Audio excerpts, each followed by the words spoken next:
Chapter 119, The Candles. Warmest climes but nurse the cruelest fangs. The tiger of Bengal crouches in spiced groves of ceaseless verdure. Skies the most effugilant but basket the deadliest thunders. Gorgeous Cuban-nosed tornadoes that never swept tame northern lands. So too it is that in these resplendent Japanese seas, the mariner encounters the direst of storms, the typhoon. It will sometimes burst from out of the cloudless sky like an exploding bomb upon a dazed and sleepy town. Towards evening of that day, the Pequod was torn of her canvas, and bare-poled was left to fight a typhoon which had struck her directly ahead. When darkness came on, sky and sea roared and split with the thunder and blazed with the lightning that showed the disabled masts fluttering here and there with the rags which the first fury of the tempest had left for it after sport. Holding by a shroud, Starbuck was standing on the quarterdeck at every flash of the lightning, glancing aloft to see what additional disaster might have befallen the intricate hamper there. While Stubb and Flask were directing the men in the higher hoisting and firming lashing of the boats, but all of their pains seemed naught. Though lifted to the very top of the cranes, the windward quarter boat, Ahab's, did not escape. A great rolling sea, dashing high up against the reeling ship's high teetering side, stove in the boat's bottom at the stern and left it again, all dripping through like a sieve. Bad work, Mr. Starbuck, said Stubb, regarding the wreck. But the sea will have its way. Stubb, for one, can't fight it. You see, Mr. Starbuck, a wave has such a great long start before it leaps. All around the world it runs, and then comes the spring. But as for me, all the start I have to meet it is just across the deck here. But never mind, it's all in fun, so the old song says. Oh, jolly is the gale, and a joker is the whale, a flourishing his tail. Such a funny, sporty, gamey, jesty, jokey, hokey-pokey lad is the ocean, oh. The scud all a-flying, that's his flip out foaming when he stirs in the spicing. Such a funny, sporty, gamey, jesty, jokey, hokey-pokey lad is the ocean, oh. Thunder splits the ships, but he only smacks his lips, a tasting of this flip. Such a funny, sporty, gamey, jesty, jokey, hokey-pokey lad is the ocean, oh. Avast, Stubb, cried Starbuck. Let the typhoon sing and strike his harp here in our ringing. But if thou art a brave man, thou wilt hold thy peace. But I am not a brave man, never said I a brave man. I am a coward, and I sing to keep my spirits up. And I tell you what it is, Mr. Starbuck, there's no way to stop my singing in this world but to cut my throat. And when that's done, 10 to 1, I sing you the doxology for a wind-up.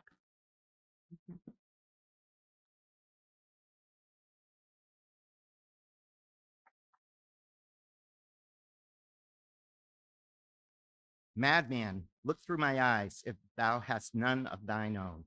What? How can you see better of a dark night than anybody else? Never mind how foolish. Here, cried Starbuck, seizing Stubb by the shoulder and pointing his hand towards the weather bow. Markest thou not that the gale comes from the eastward, the very course Ahab is to run from Moby-Dick? The very course he swung to this day noon? Now mark his boat there. Where is that stove?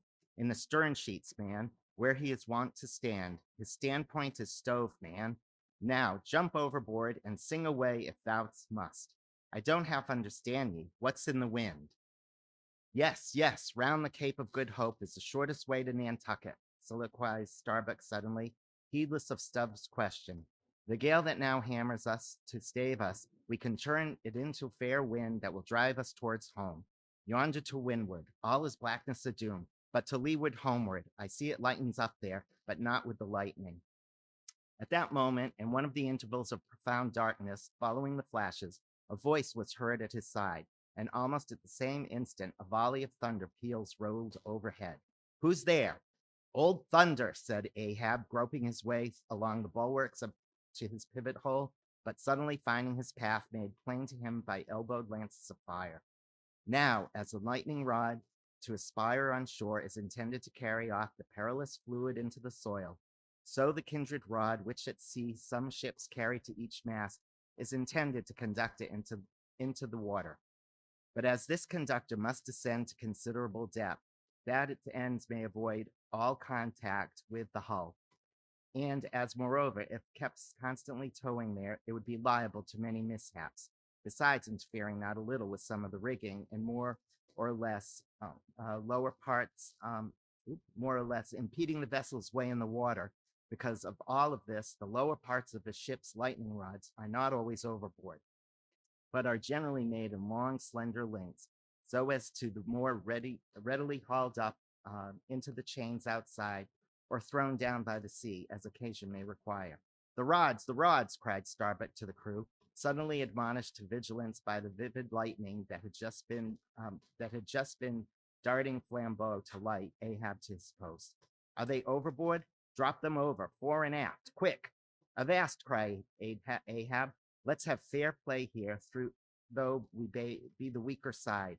Yet I'll contribute to raise rods on the Himalayas and Andes, that all the world may be secured, but out on privileges. Let them be, sir. Look aloft, cried Starbuck. The corpusants. All the yard arms were tipped with a pallid fire and touched at each tri-pointed lightning rod end with 3 tapering white flames.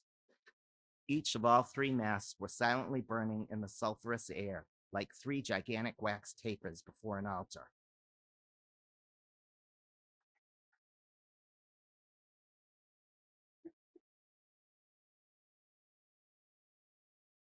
Blast the boat, let it go, cried Stubb at this instant, as a swashing sea heaved up under his own little craft, so that its gunwale violently jammed his hand as he was passing a lashing. Blast it! But slipping backward on the deck, his uplifted eyes caught the flames, and immediately shifting his tone, he cried, "The corpusants have mercy on us all." To sailors, oaths are household words. They will swear in the trance of the calm and in the teeth of the tempest. They will imprecate curses from the topsail yard arms, when most they teeter over into a seething sea. But in all my voyagings, seldom have I heard a common oath when God's burning finger has been laid on the ship, when his mene mene tekel upharsin has been woven into the shrouds and the cordage. While this pallidness was burning aloft, few words were heard from the enchanted crew, who in one thick cluster stood on the forecastle, all their eyes gleaming in that pale phosphorescence, like a faraway constellation of stars. Relieved against the ghostly light, the gigantic jet negro Dagu loomed up to thrice his real stature, and seemed the black cloud from which the thunder had come. The parted mouth of Tashtego revealed his sharp white teeth, which strangely gleamed as if they too had been tipped by corpusants. Well lit up by the preternatural light, Queequeg's tattooing burned like the satanic blue flames on his body. The tableau all waned at last with the pallidness aloft, and once more the Pequod and every soul on her decks were wrapped in a pall. A moment or two passed, when Starbuck, going forward, pushed against someone. It was Stubb. "What thinkest thou now, man? I heard thy cry. It was not the same in song." No, it wasn't. I said the corpusants have mercy on us all, and I hope they will still. But do they only have mercy on long faces? Have they no bowels for a laugh? And look ye, Mr. Starbuck, but it's too dark to look. Hear me, then. I take that masthead flame we saw for a sign of good luck, for those masts are rooted in a hold that is going to be chock-a-block with sperm oil. Do you see? And so, all that sperm will work up into the masts, like sap in a tree. Yes, our 3 masts will be yet as 3 spermaceti candles. It's a good promise we saw.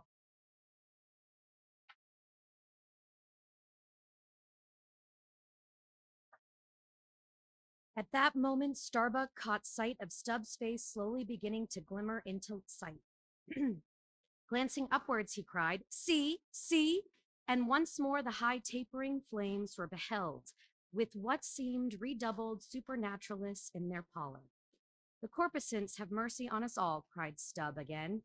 At the base of the mainmast, full beneath the doubloon and the flame, the Parsee was kneeling in Ahab's front, but with his head bowed away from him, while nearby, from the arched and overhanging rigging, where they had just been engaged securing a spar, a number of the seamen, arrested by the glare, now coerced together and hung pendulous like a knot of numbed wasps from a drooping orchard twig. In various enchanted attitudes, like the standing or stepping or running skeletons in Herculeum, others remained rooted to the deck, but all their eyes upcast. Aye, aye, men, cried Ahab. Look up at it, mark it well. The white flame but lights the way to the white whale. Hand me those mainmast links there. I would fain feel this pulse, and let mine beat against it, blood against fire, so. Then turning, the last link held fast in his left hand, he put his foot upon the Parsi, and with fixed upward eye and high-flung right arm, he stood erect before the lofty tri-pointed trinity of flames. O, thou clear spirit of clear fire, whom on these seas as I, Persian, once did worship, till in the sacramental act so burned by thee, that to this hour I bear the scar. I now know thee, thou clear spirit, and I know now that thy right worship is defiance. To neither love nor reverence wilt thou be kind, and e'en for hate thou canst but kill, and all are killed. No fearless fool now fronts thee. I own thy speechless, placeless power, but to the last gasp of my earthquake life will dispute its unconditional, unintegral mastery in me. In the midst of the personified impersonal, a personality stands here. Though but a point at best, whencesoever I came, whencesoever I go, yet while I earthly live, the queenly personality lives in me, and feels her royal rights. But war is pain, and hate is woe. Come in thy lowest form of love, and I will kneel and kiss thee. But at thy highest, come as mere supernal power. And though thou launchest navies of full-freighted worlds, there's that in here that still remains indifferent. O thou clear spirit, of thy power thou maddest me, and like a true child of fire, I breathe it back to thee.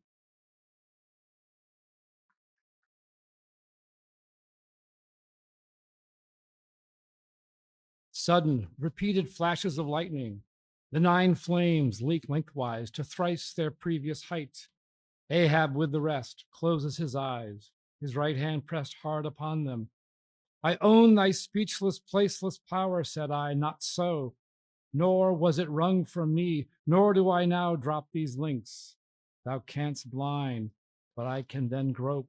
Thou canst consume, but I can then be ashes. Take the homage of these poor eyes and shudder hands. I would not take it. The lightning flashes through my skull. Mine eyeballs ache and ache. My whole beaten brain seems as beheaded and rolling on some stunning ground. Oh, oh, yet blindfold, yet will I talk to thee. Light though thou be, thou leapest out of darkness, but I am darkness leaping out of light, leaping out of thee. The javelins cease. Open eyes, see or not. There burn the flames. O thou magnanimous, now do I glory in my genealogy, but thou art yet but my fiery father, my sweet mother, I know not. O cruel, what hast thou done with her? There lies my puzzle, but thine is greater. Thou knowest not how came ye, hence callest thyself unbegotten, certainly knowest not thy beginning, hence callest thyself unbegun. I know that of me, which thou knowest not of thyself. O thou omnipotent, there is some unsuffusing thing beyond thee, thou clear spirit, to whom all thy eternity is but time, all thy creative mechanical. Through thee, my flaming self, my scorched eyes do dimly see it. O thou foundling fire, thou hermit immemorial, thou too hast thy incommunicable riddle, thy unparticipated grief. Here again, with haughty agony, I read my sire. Leap, leap up, and lick the sky. I leap with thee. I burn with thee. Would Lane be welded with thee. Defyingly, I worship thee.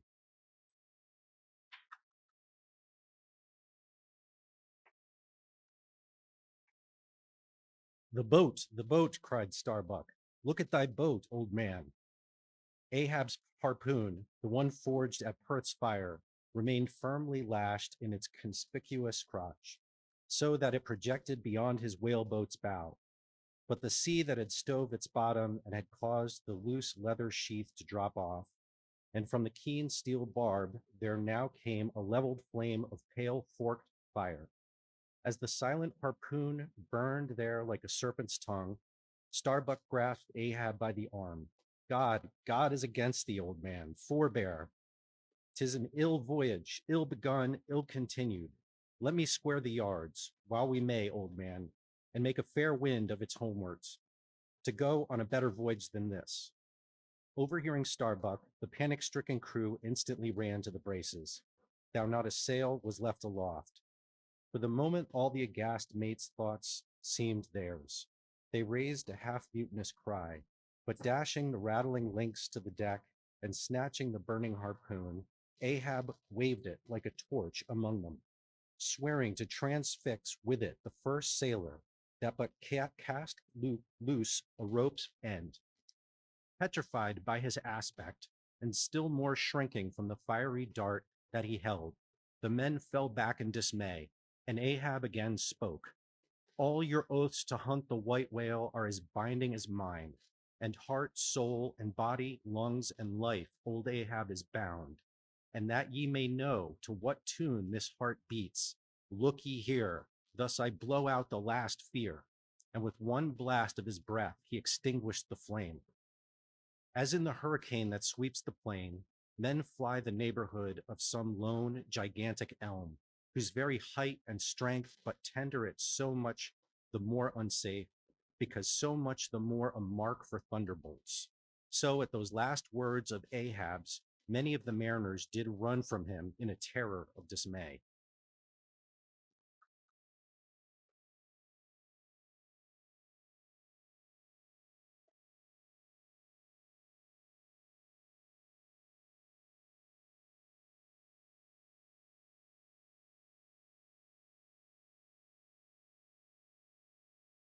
Chapter 120.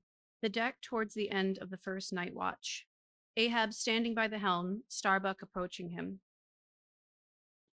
We must send down the main topsail yard, sir. The band is working loose and the lee lift is half stranded. Shall I strike it, sir? Strike nothing. Lash it. If I had sky sail poles, I'd sway them up now. Sir, in God's name, sir? Well? The anchors are working, sir. Shall I get them inboard? Strike nothing and stir nothing, but lash everything. The wind rises, but it has not got up to my tablelands yet. Quick, and see to it. By masts and keels, he takes me for the hunchbacked skipper of some coasting smack. Send down my main topsail yard. Ho, glue-pots! Loftiest trucks were made for the wildest winds, and this brain truck of mine now sails amid the clouds, scud. Shall I strike that? Oh, none but cowards send down their brain trucks in tempest time. What a whorish aloft there! I wouldn't take it for sublime, did I not know that the colic is a noisy malady. Oh, take medicine, take medicine.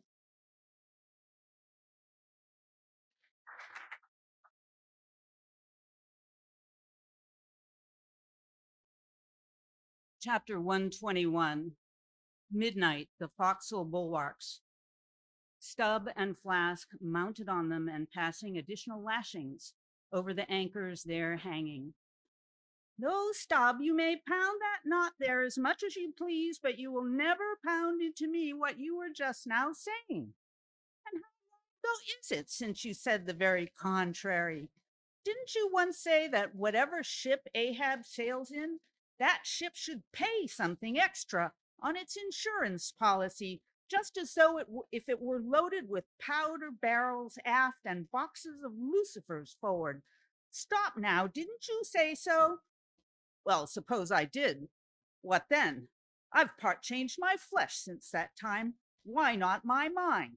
Besides, supposing we are loaded with powder barrels aft and lucifers forward, How the devil could the Lucifers get a fire in this drenching spray here?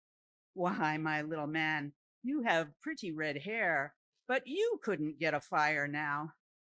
Shake yourself. You're Aquarius or the water bearer, Flask. But you might fill pitchers at your coat collar. Don't you see then that for these extra risks, the marine insurance companies have extra guarantees? Here are hydrants, Flask. But hark again, and I'll answer ye the other thing. First, take your leg off from the crown of the anchor here, though, so I can pass the rope. Now listen. What's the mighty difference between holding a mast lightning rod in a storm and standing close by a mast that hasn't got any lightning rod at all in a storm? Don't you see, you timberhead, that no harm can come to the holder of the rod unless the mast is first struck? What are you talking about then? One ship in 100 carries rods, and Ahab, I man, and all of us, were in no more danger than, in my poor opinion, than all the crews in 10,000 ships now sailing the seas. Why, you king post, you, I suppose you would have every man in the world go about with a small lightning rod running up the corner of his hat like a militia officer's skewered feather and trailing behind like his sash. Why don't you be sensible, Flask? It's easy to be sensible. Why don't you then? Any man with half an eye can be sensible. I don't know that, Stubb. You sometimes find it rather hard. Yes, when a fellow's soaked through, it's hard to be sensible. That's a fact. And I am about drenched with this spray. Never mind, catch the turn there and pass it. Seems to me we are lashing down these anchors now as if they were never going to be used again. Tying these two anchors here, Flask, seems like tying a man's hands behind him. And what big, generous hands they are, to be sure. These are your iron fists, hey? What a hold they have, too. I wonder, Flask, whether the world is anchored anywhere. If she is, she swings with an uncommon long cable, though. There, hammer that knot down and we're done. So, next to touching land, lighting on deck is the most satisfactory. I say, just wring out my jacket skirts, will you? Thank you. They laugh at long togs so, Flask, but it seems to me a long-tailed coat ought to always be worn in all storms aloft. The tails tapering down that way serve to carry off the water, do you see? Same with cocked hats. The cocks form gable-end eave troughs, Flask. No more monkey jackets and tarpaulins for me. I must mount a swallowtail and drive down a beaver, so. Hello! Woo! There goes my tarpaulin overboard. Lord, Lord, that the winds that come from heaven should be so unmannerly. This is a nasty night, lad.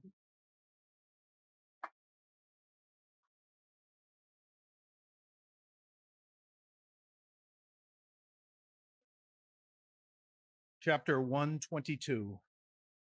Midnight aloft, thunder and lightning. Stop that thunder.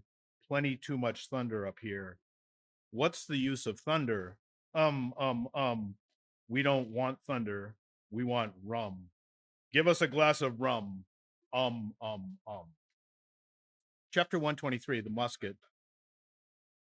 During the most violent shocks of the typhoon, the man at the Pequot's jawbone tiller had several times been reelingly hurled to the deck by its spasmodic motions, even though preventer tackles had been attached to it, for they were slack, because some play of the tiller was indispensable.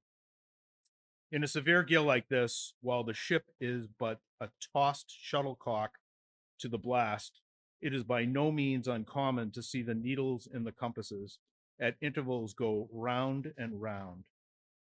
It was thus with the Pequots. At most every shock, the helmsman had not failed to notice the whirling velocity with which they revolve upon the cards. It is a sight that hardly anyone can behold without some sort of unwanted emotion. Some hours after midnight, the typhoon abated so much that through the strenuous exertions of Starbuck and Stubb, one engaged forward and the other aft. The shivered remnants of the jib and fore and main topsails were cut adrift from the spars and went eddying away to leeward like the feathers of an albatross, which sometimes are cast to the winds when that storm-tossed bird is on the wing. The three corresponding new sails were now bent and reefed, and a storm trysail was set further aft. So the ship soon went through the water with some precision again, and the course for the present, east-southeast, which he was to steer, if practicable, was once more given to the helmsman. For during the violence of the gale, he had only steered accordingly to its vicissitudes. But as he was now bringing the ship as near her course as possible, watching the compass meanwhile, lo, a good sign, the wind seemed coming round astern, aye, the foul breeze became fair. Instantly, the yards were squared to the lively song of Ho, the fair wind, O ho ye cheerly man, the crew singing for joy that so promising an event could so soon have falsified the evil portents preceding it. In compliance with the standing order of his commander to report immediately, and at any one of the 24 hours, any decided change in the affairs of the deck, Starbuck had no sooner trimmed the yards to the breeze, however reluctantly and gloomily, than he mechanically went below to appraise Captain Ahab of the circumstance. Ere knocking at his stateroom, he involuntarily paused before it in a moment.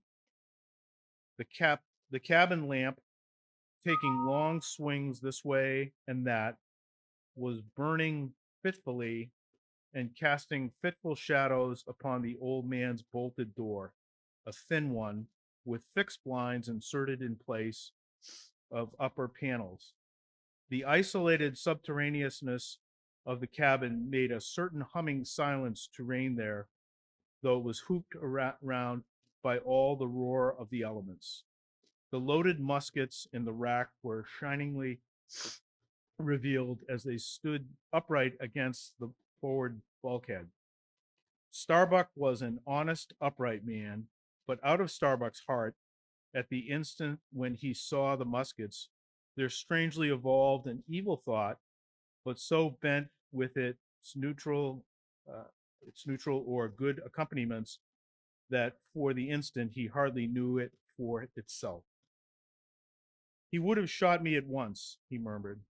Yes, there's the very musket that he pointed at me, that one that the studded stock. Let me touch it, lift it. Strange, I, who have handled so many deadly lances, strange that I should shake so now. Loaded, I must see. Aye, and powder in the pan. That's not good. Best spill it? Wait. I'll cure myself of this. I'll hold the musket boldly while I think. I come to report a fair wind to him. But how fair? Fair for death and doom? That's fair for Moby-Dick. It's a fair wind that only fair for the accursed fish. The very tube he pointed at me, the very one, this one, I hold it here.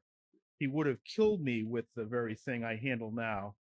Aye, and he would fain kill all his crew. Does he not say he will not strike his spars to any gale? Has he not dashed his heavenly quadrant? And in these same perilous seas ropes he not by mere dead reckoning of the error abounding log? And in this very typhoon, did he not swear that he would have no lightning rods? But shall this crazed old man be tamely suffered to drag a whole ship's company down to doom with him? Yes, it would make him the willful murderer of 30 men and more, if the ship come to any deadly harm. And come to deadly harm, my soul swears this ship will, if Ahab have his way. If then he were this instant put aside, that crime would not be his. Ha, and is muttering in his sleep. Yes, just there, in there, he's sleeping. Sleeping, aye, but still alive and soon awake. I can't withstand thee, then, old man. No reasoning, no remonstrance, no entreaty wilt thou hearten to all this thou scornest. Flat obedience to thy own commands. This is all thou breathest. Aye, and say that men that have vowed thy vow, sayest all to us our Ahabs. Great God forbid.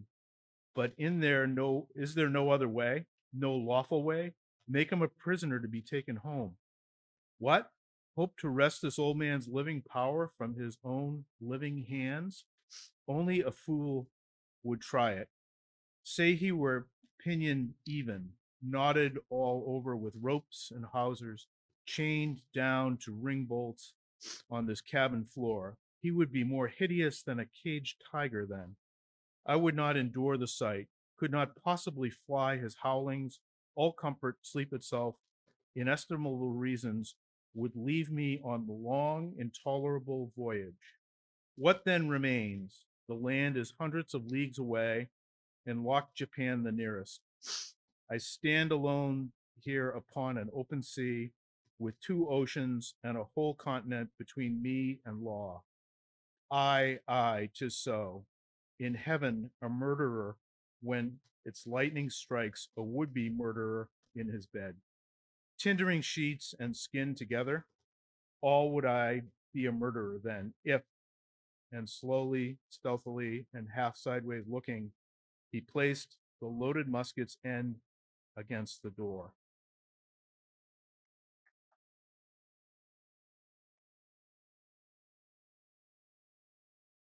On this level, Ahab's hammock swings within, his head this way. A touch and Starbuck may survive to hug his wife and child again. Oh, Mary, Mary, boy, boy, boy. But if I wake thee not to death, old man, who can tell to what unsounded deeps Starbuck's body this day week may sink with all the crew? Great God, where art thou? Shall I? Shall I? The wind has gone down and shifted, sir. The fore and main topsails are reefed and set. She heads her course. Stern all, O Moby-Dick, I clutch thy heart at last. Such were the sounds that now came hurtling from out the old man's tormented sleep, as if Starbuck's voice had caused the long dumb dream to speak. The yet leveled musket shook like a drunkard's arm against the panel. Starbuck seemed wrestling with an angel, but turning from the door, he placed the death tube in its rack and left the place. He's too sound asleep, Mr. Stubb. Go thou down and wake him and tell him, I must see to the deck here. Thou knowst what to say. Chapter 124, The Needle. Next morning, the not yet subsided sea rolled in long, slow billows of mighty bulk, and striving in the Pequod's gurgling track, pushed her on like giants' palms outspread. The strong, unstaggering breeze abounded so that sky and air seemed vast outbellying sails. The whole world boomed before the wind. Muffled in the full morning light, the invisible sun was only known by the spread intensity of his place, where his bayonet rays moved on in stacks. Emblazonings, as of crowned Babylonian kings and queens, reigned over everything. The sea was a crucible of molten gold that bubblingly leaps with light and heat. Long maintaining an enchanted silence, Ahab stood apart, and every time the teetering ship loweringly pitched down her bowsprit, he turned to eye the bright sun's rays produced ahead, and when she profoundly settled by the stern, he turned behind and saw the sun's rearward place, and how the same yellow rays were blending with his undeviating wake. Ha, my ship, thou mightiest well be taken now for the sea chariot of the sun. Ho, all ye nations before my prow, I bring the sun to ye. Yoke on the further billows, hullo, a tandem, I drive the sea. But suddenly, reined back by some counterthought, he hurried towards the helm, huskily demanding how the ship was heading. East sou'east, sir, said the frightened steersman. Thou liest, smiting him with his clenched fist. Heading east at this hour in the morning, and the sun astern? Upon this every soul was confounded, for the phenomenon just then observed by Ahab had unaccountably escaped everyone. But its very blinding palpableness must have been the cause. Thrusting his head halfway into the binnacle, Ahab caught one glimpse of the compasses. His uplifted arm slowly fell. For a moment he almost seemed to stagger. Standing behind him, Starbuck looked, and lo, the two compasses pointed east, and the Pequod was as infallibly going west.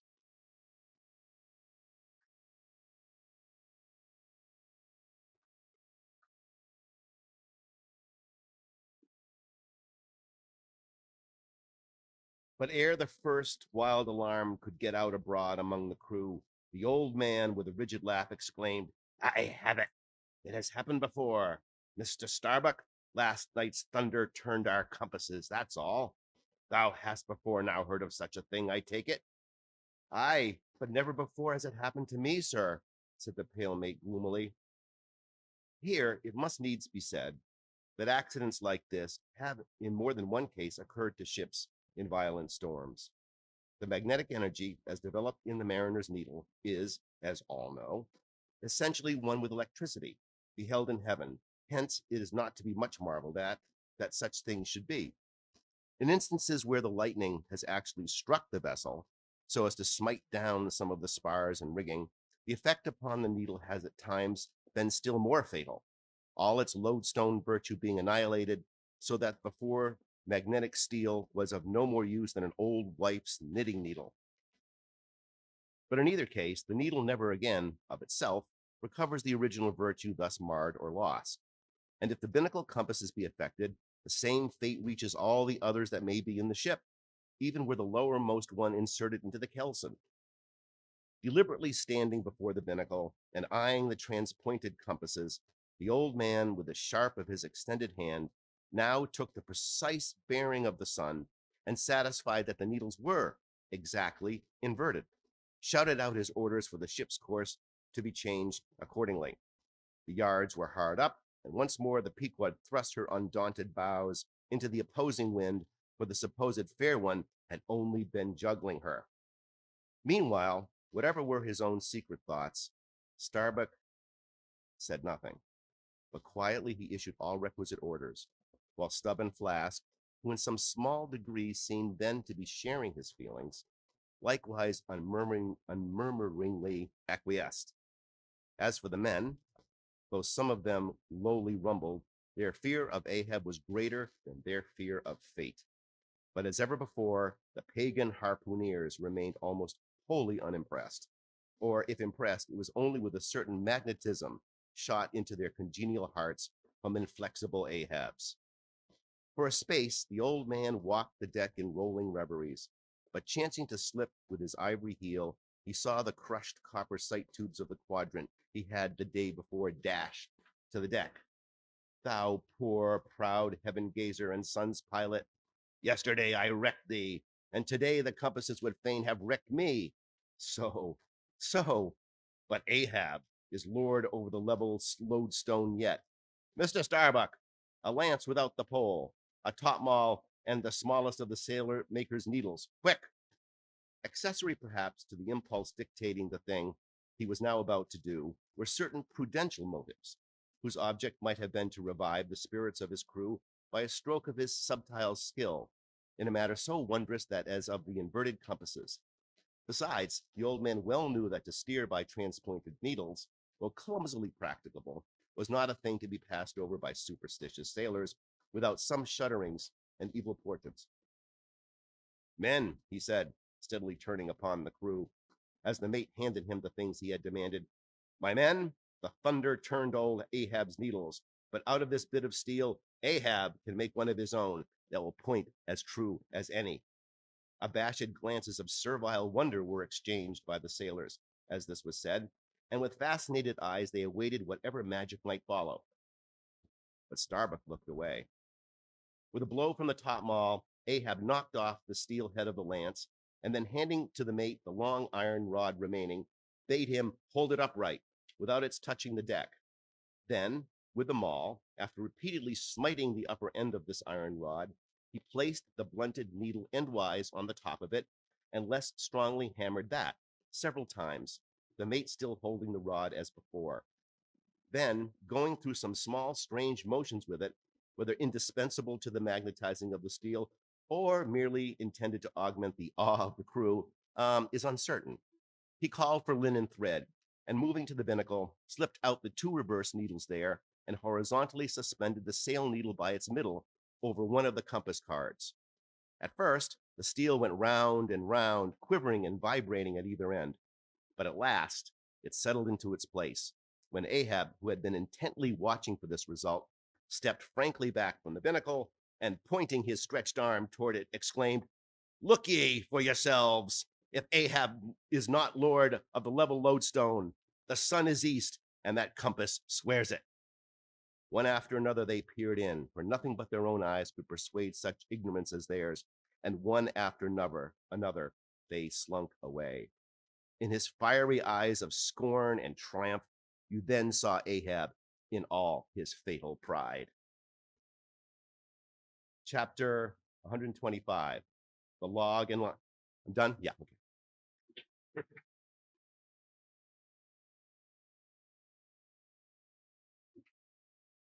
Chapter 125, The Log and Line. While now the fated Pequod had been so long afloat this voyage, the log and line had but very seldom been in use. Owing to a confident reliance on other means of determining the vessel's place, some merchantmen and many whalemen, especially when cruising, wholly neglect to heave the log, though at the same time, and frequently more for form's sake than anything else, regularly putting down upon the customary slate the course steered by the ship, as well as the presumed average rate of progression every hour. It had been thus with the Pequod. The wooden reel and angular log attached hung, long untouched, just beneath the railing of the after bulwarks. Rains and spray had damped it, sun and wind had warped it. All the elements had combined to rot a thing that hung so idly. But heedless of all this, his mood seized Ahab as he happened to glance upon the reel, not many hours after the magnet scene, and he remembered how his quadrant was no more, and recalled his frantic oath about the level log and line. The ship was sailing plungingly. Astern the billows rolled in riots. "Forward there! Heave the log!" Two seamen came, the golden-hued Tahitian and the grisly Manxman. "Take the reel, one of ye, I'll heave." They went towards the extreme stern on the ship's lee side, where the deck, with the oblique energy of the wind, was now almost dipping into the creamy, sidelong, rushing sea. The Manxman took the reel, and holding it high up by the projecting handle ends of the spindle, round which the spool of line revolved, so stood with the angular log hanging downward, till Ahab advanced to him. Ahab stood before him, and was lightly unwinding some 30 or 40 turns to form a preliminary hand coil to toss overboard, when the old Manxman, who was intently eyeing both him and the line, made bold to speak. "Sir, I mistrust it. This line looks far gone. Long heat and wet have spoiled it." "'Twill hold, old gentleman. Long heat and wet, have they spoiled thee?" "Thou seems to hold, or truer perhaps, life holds thee, not thou it." "I hold the spool, sir, but just as my captain says. With these gray hairs of mine, 'tis not worth while disputing, especially with the superior, who'll never confess." "What's that? There now's a patched professor in Queen Nature's granite-founded college, but methinks he's too subservient. Where wert thou born?" "In the little rocky Isle of Man, sir." "Excellent. Thou'st hit the world by that." "I know not, sir, but I was born there." "In the Isle of Man, hey? Well, the other way, it's good. Here's a man from man, a man born in once independent man and now unmanned of man. Which is sucked in by what? Up with the reel, the dead blind wall butts all inquiring heads at last. Up with it. So. The log was heaved. The loose coils rapidly straightened out in the long dragging line astern, and then, instantly, the reel began to whirl. In turn, jerkingly raised and lowered by the rolling billows, the towing resistance of the log caused the old reelman to stagger strangely. "Hold hard! Snap!" The overstrained line sagged down in one long festoon. The tugging log was gone. "I crushed the quadrant! The thunder turns the needles, and now the mad sea parts the log line! But Ahab can mend all! Haul in here, Tahitian, reel up, Manxman! And look ye, let the carpenter make another log, and mend thou the line. See to it!" There he goes now. To him nothing's happened, but to me, the skewer seems loosening out of the middle of the world. Haul in, Tahitian! These lines run whole, and whirling out, come in broken, and dragging slow. Ha, Pip! Come to help, eh, Pip? Pip! Whom call ye Pip? Pip jumped from the whaleboat. Pip's missing! Let's see now if ye haven't fished him up here, fisherman.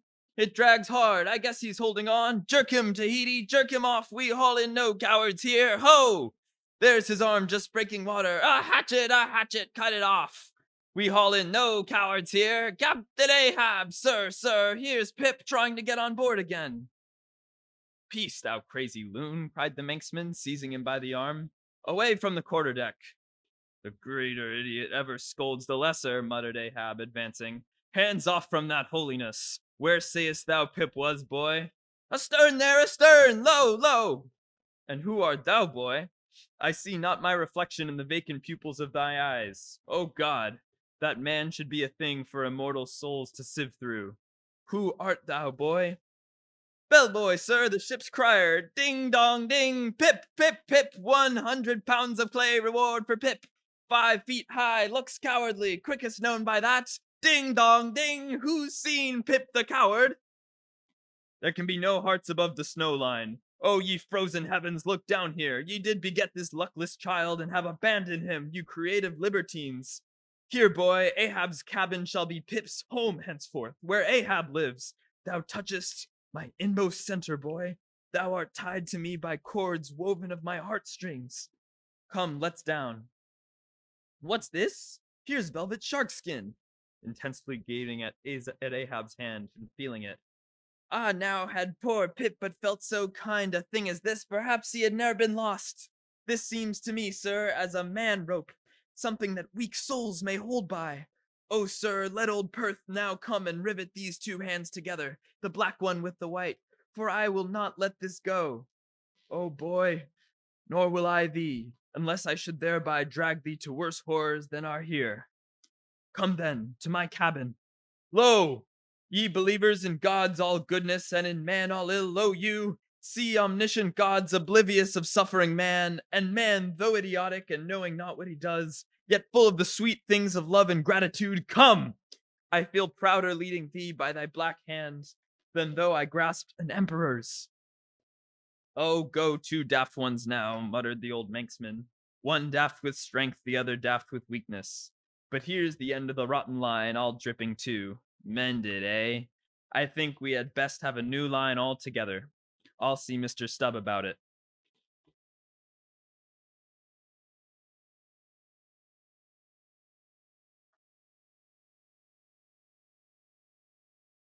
Chapter 126, The Lifebuoy. Steering now southeastward by Ahab's beveled steel, and her progress solely determined by Ahab's level log and line, the Pequod held on her path towards the equator. Making so long a passage through such unfrequented waters, descrying no ships, and ere long sideways impelled by unvarying trade winds over waves monotonously mild. All these seemed the strange, calm things preluding some riotous and desperate scene. At last, when the ship drew near to the outskirts, as it were, of the equatorial fishing ground, and in the deep darkness that goes before the dawn was sailing by a cluster of rocky islets, the watch, then headed by Flask, was startled by a cry so plaintively wild and unearthly, like half-articulated wailings of the ghosts of all Herod's murdered innocents, that one and all they started from their reveries, and for the space of some moments stood or sat or leaned, all transfixedly listening, like the carved Roman slave, while that wild cry remained within hearing. The Christian or civilized part of the crew said it was mermaids and shuddered, but the pagan harpooneers remained unappalled. Yet the gray Manxman, the oldest mariner of all, declared that the wild, thrilling sounds that were heard were the voices of newly drowned men in the sea. Below in his hammock, Ahab did not hear of this till gray dawn, when he came out to the deck. It was then recounted to him by Flask, not unaccompanied with hinted dark meanings. He hollowly laughed and thus explained the wonder. These rocky islands the ship had passed were the resort of great numbers of seals, and some young seals that had lost their dams, or some dams that had lost their cubs, must have risen nigh the ship and kept company with her, crying and sobbing with their human sort of wail.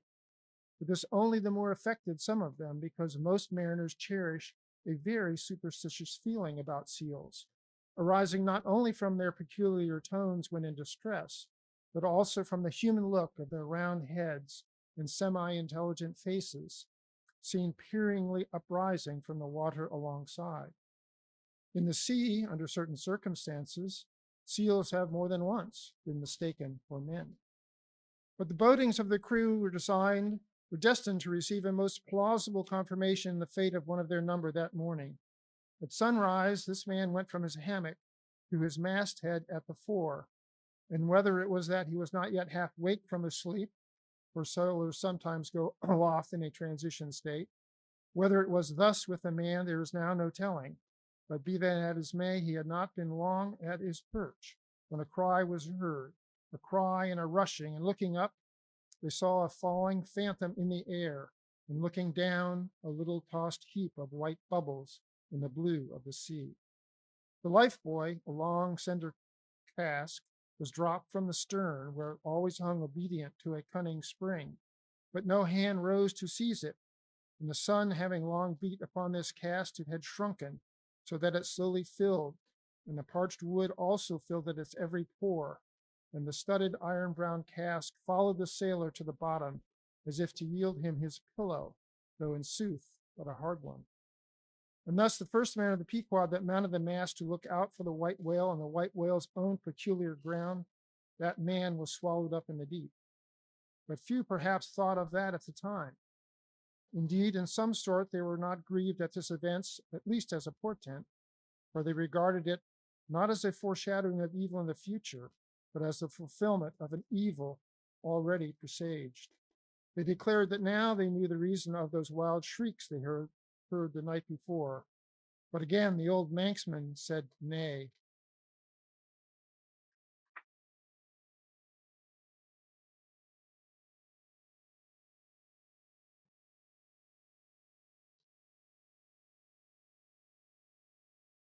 The lost lifebuoy was now to be replaced. Starbuck was directed to see to it, but as no cask of sufficient lightness could be found, as in the feverish eagerness of what seemed the approaching crisis of the voyage, all hands were impatient of any toil but what was directly connected with its final end, whatever that may prove to be. Therefore, they were going to leave the ship's stern unprovided with a buoy, when by certain strange signs and innuendos, Queequeg hinted a hint concerning his coffin. "A lifebuoy of a coffin?" cried Starbuck, starting. "Rather queer, that, I should say," said Stubb. "It will make a good enough one," said Flask. "The carpenter can arrange it easily." "Bring it up here. There's nothing else for it," said Starbuck, after a melancholy pause. "Rig it, carpenter. Do not look at me so, the coffin, I mean. Dost thou hear me? Rig it." "And shall I nail down the lid, sir?" moving his hand as with a hammer. "Aye." "And shall I caulk the seams, sir?" moving his hand as with a caulking iron. "Aye."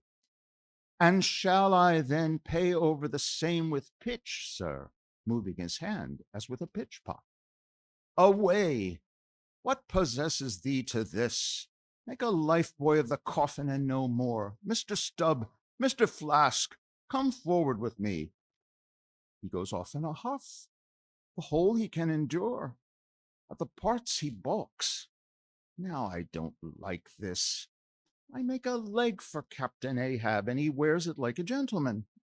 But I make a bandbox for Queequeg, and he won't put his head in it. Are all my pains to go for nothing with that coffin? And now I'm ordered to make a lifebuoy of it. It's like turning an old coat, going to bring the flesh on the other side now. I don't like this cobbling sort of business. I don't like it at all. It's undignified. It's not my place. Let tinkers, brats, do tinkerings. We are their betters. I like to take in hand none but clean, virgin, fair, and square mathematical jobs, something that regularly begins at the beginning and is at the middle when midway and comes to an end at the conclusion. Not a cobbler's job. That's an end in the middle, and at the beginning, the end. It's the old woman's tricks to be giving cobbling jobs. Lord, what an affection an old woman have for tinkers. I know an old woman of 65 who ran away with a bald-headed young tinker once. And that's the reason I would never work for lonely widow old women ashore. When I kept my job shop in the vineyard, they might have taken it into their lonely old heads to run off with me, but hey-ho, there are no caps at sea but snow caps. Let me see. Nail down the lid, caulk the seams, pay over the same with pitch, batten them down tight, and hang it with a snap spring over the ship's stern. Were ever such things done before with a coffin? Some superstitious old carpenters now would be tied up in the rigging ere they would do the job. But I'm made of knotty aroostook hemlock. I don't budge. Peppered with a coffin, sailing about with a graveyard tray, but never mind. We workers in woods make bridal bedsteads and card tables as well as coffins and hearses. We work by the month, or by the job, or by the profit. Not for us to ask the why and wherefore of our work, unless it too be too confounded cobbling, and then we stash it if we can. I'll do the job now tenderly. I'll have me, let's see, how many in the ship's company all told? But I've forgotten. Anyway, I'll have me 30 separate tuck-headed lifelines, each 3 feet long, hanging all round to the coffin. Then if the hull go down, there'll be 30 lively fellows all fighting for one coffin. A sight not seen very often beneath the sun. Come, hammer, caulking iron, pitch pot, and marling spike. Let's to it.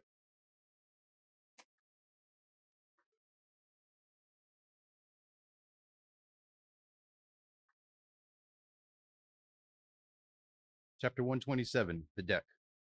The coffin laid upon 2 line tubs between the vice bench and the open hatchway, the carpenter caulking its seams, the string of twisted oakum slowly unwinding from a large roll of it placed in the bosom of his frock.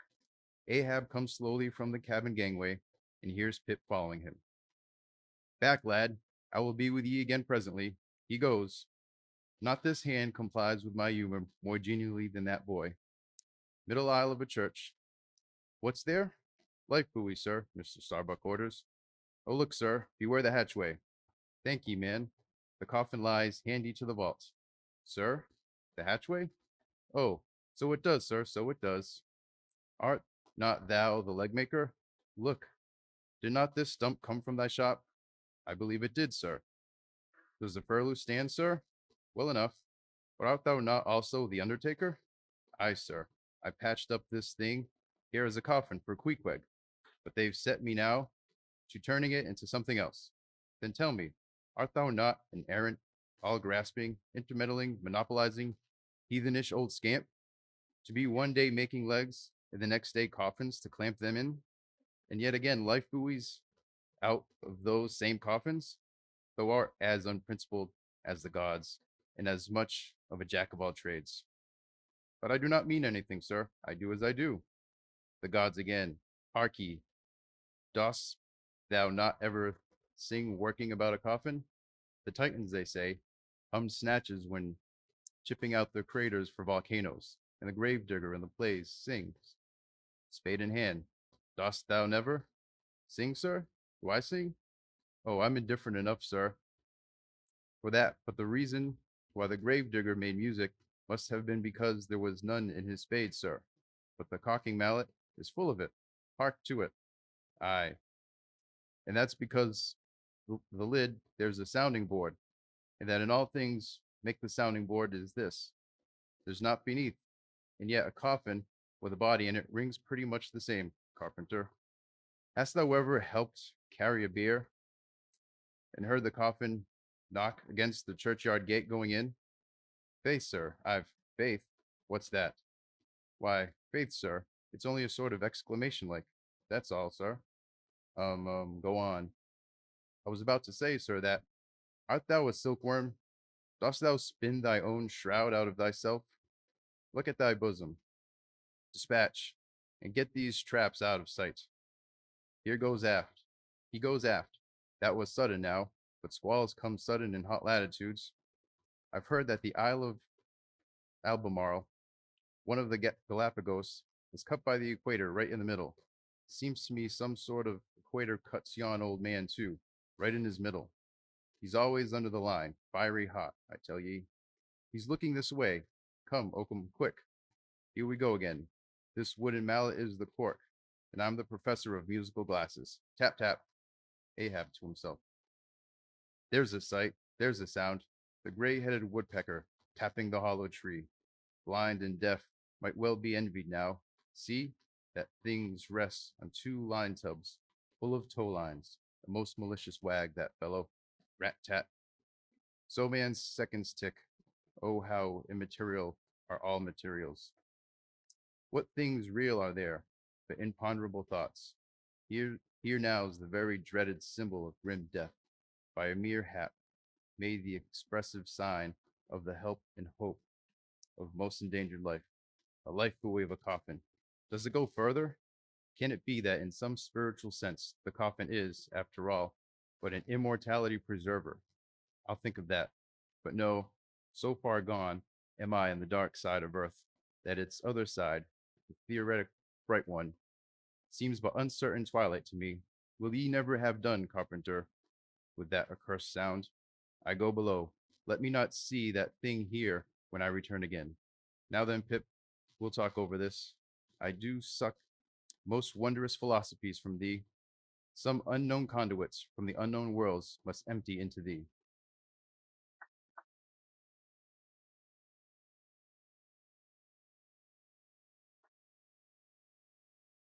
Chapter 128, The Pequod Meets the Rachel.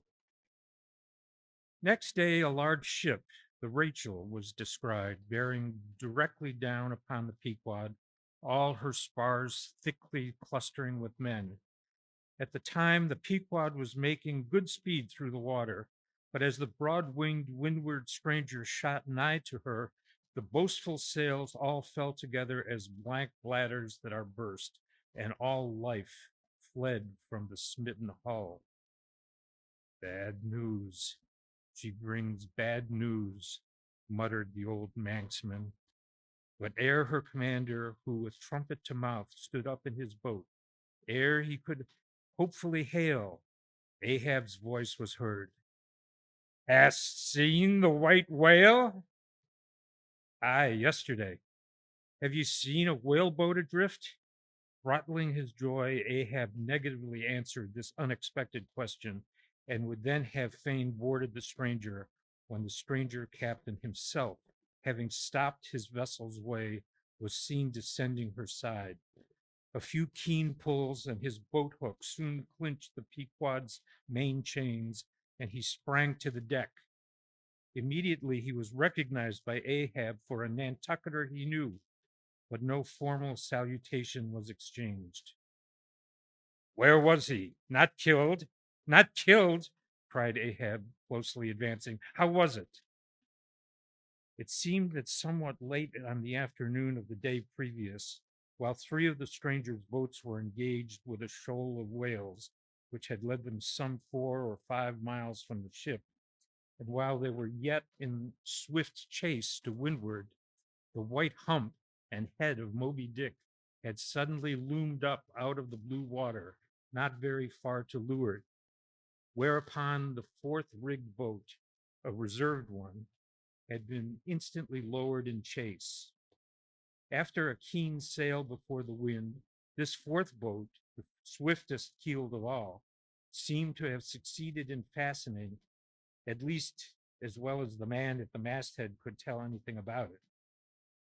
In the distance, he saw the diminished dotted boat, and then a swift gleam of bubbling white water, and after that, nothing more.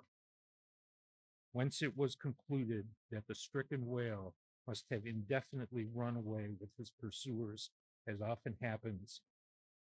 There was some apprehension, but no positive alarm as yet. The recall signals were placed in the rigging. Darkness came on, and forced to pick up her three far to windward boats, ere going in quest of the fourth one in the precisely opposite direction. The ship had not only been necessitated to leave that boat to its fate till near midnight, but for the time to increase her distance from it.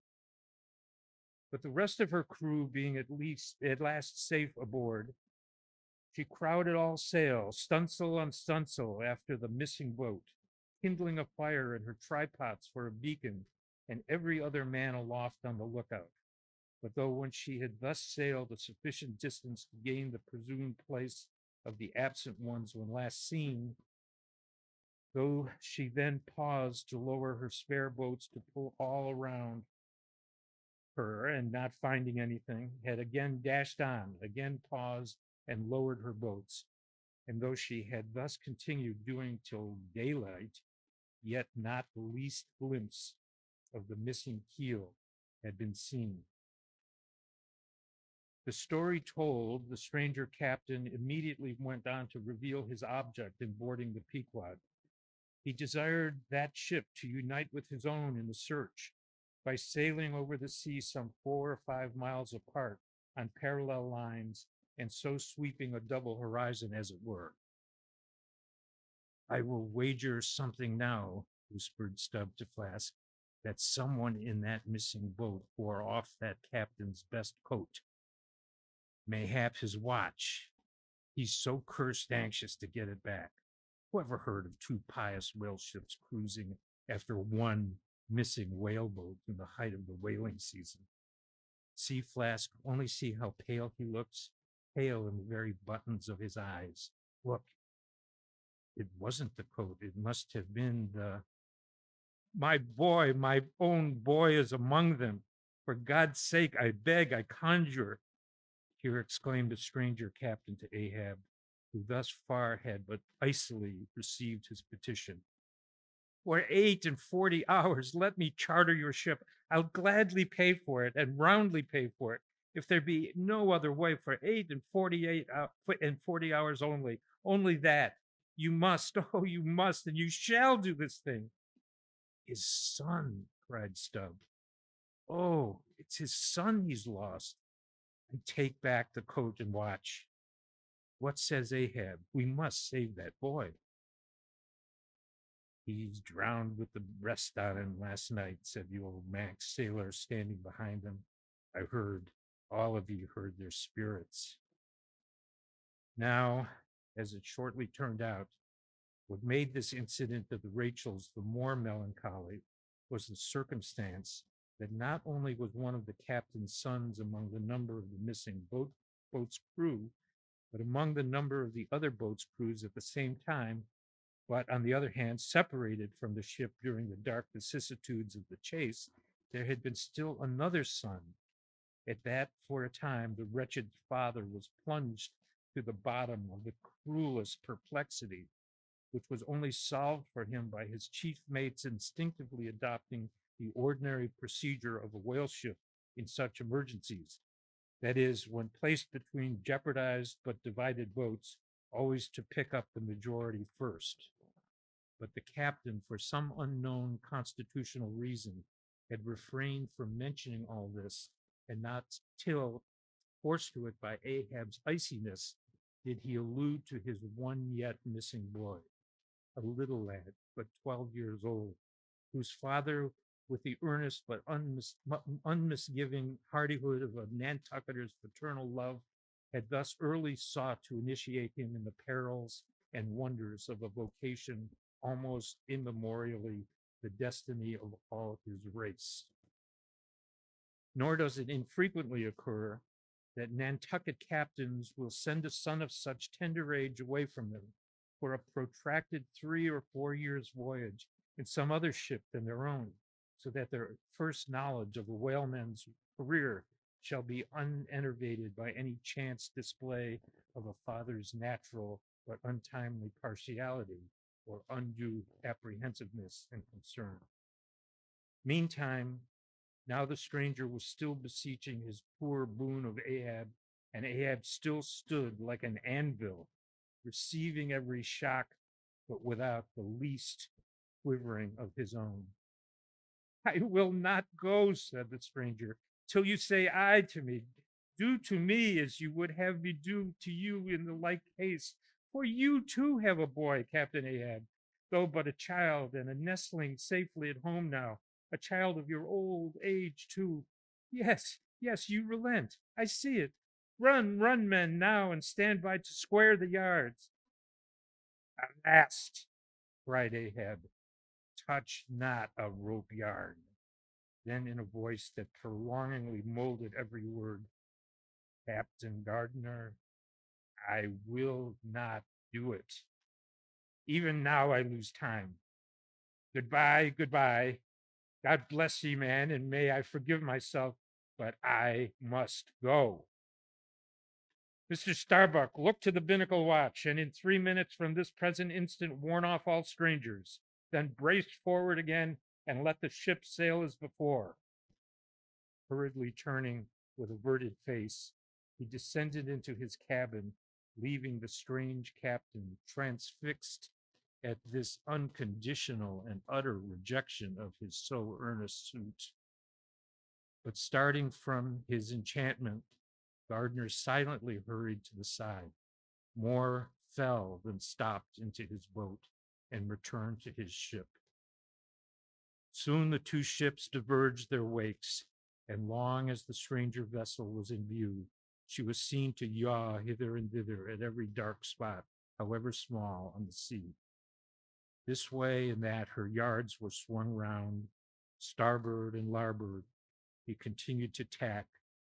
Now she beat against a head sea, and again it pushed her before it, while all the while her masts and yards were thickly clustered with men, as 3 tall cherry trees when the boys are cherrying among the boughs. But by her still halting course and winding, woeful way, you plainly saw that this ship that so wept with spray still remained without comfort. She was Rachel, weeping for her children because they were not.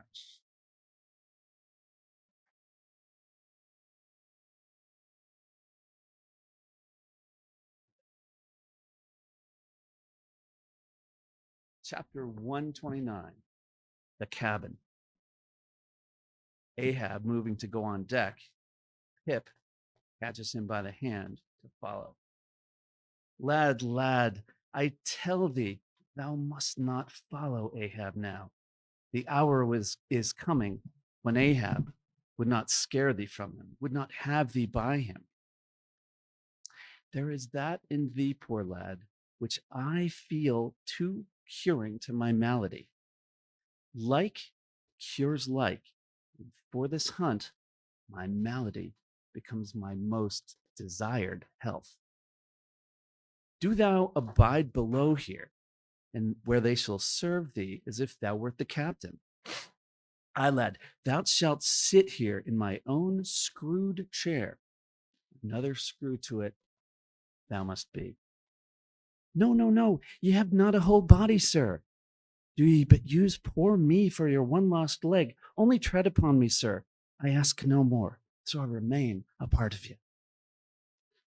Oh, spite of million villains, this makes me a bigot in the fadeless fidelity of man, and a black and crazy. But methinks like cures like applies to him too. He grows so sane again. They tell me, sir, that Stubb did once desert poor little Pip, whose drowned bones now show white for all the blackness of his living skin. But I will never desert you, sir, as Stubb did him. Sir, I must go with you. If thou speakest thus to me much more, Ahab's purpose keels up in him. I tell thee, no, it cannot be. Oh, good master, master, master, Weep so, and I will murder thee. Have a care, for Ahab too is mad. Listen, and thou wilt often hear my ivory foot upon the deck. Still know that I am there. And now I quit thee, thy hand met. True art thou, lad, as the circumference to its center. So, God forever bless thee, and if it come to that, God forever save thee, let what will befall. Ahab goes. Pip step one step forward. Here in this instant, I stand in this air, but I'm alone. Now were even poor Pip here, I can endure it, but he's missing. Pip, Pip, ding, dong, ding. Who's seen Pip? He must be up here. Let's try the door. What? Neither lock, nor bolt, nor bar, and yet there's no opening it. It must be the spell. He told me to stay here, and told me this screwed chair was mine. Here then, I'll seat me against the transom in the ship's full middle, all her keel and her 3 masts before me. Here, our old sailors say, in their black 74s, great admirals sometimes sit at table and lord it over rows of captains and lieutenants. Ha! What's this? Epaulets? Epaulets? The epaulets all come crowding. Pass round the decanters. Glad to see you. Fill up, messieurs. What an odd feeling now when a black boys host to white men with gold lace upon their coats. Messieurs, have you seen one Pip? A little Negro lad, 5 feet high, hangdog look, and cowardly. Jumped from a whaleboat once. Seen him? No. Well then, fill up again, captains, and let's drink shame upon all cowards. I name no names. Shame upon them. Put 1 foot upon the table. Shame upon all cowards. Hist! Above there, I hear ivory. Oh, master, master, I am indeed downhearted when you walk over me. But here I'll stay, though this stern strikes rocks, and they bulge through, and oysters come to join me.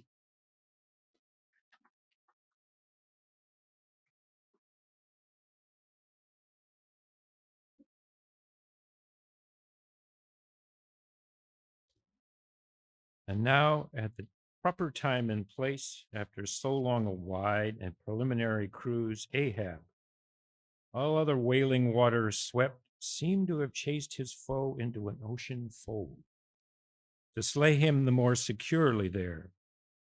Now that he had found himself hard by the very latitude and longitude where his tormenting wound had been inflicted, now that a vessel had been spoken on which the very day preceding had actually encountered Moby-Dick, and now that all his successive meetings with various ships contrastingly concurred to show the demoniac indifference with which the white whale tore his hunters, whether sinning or sinned against. Now it was that there lurked a something in the old man's eyes, which it was hardly sufferable for feeble souls to see. As the unsettling polar star, which through the livelong day, Arctic 6 months night sustains its piercing, steady central gaze, so Ahab's purpose now fixedly gleamed down upon the constant midnight of the gloomy crew. It domineered above them so that all their bodings, doubts, misgivings, fears were fain to hide beneath their souls and not sprout forth a single spear or leaf. In this foreshadowing interval, too, all humored, forced or natural, vanished.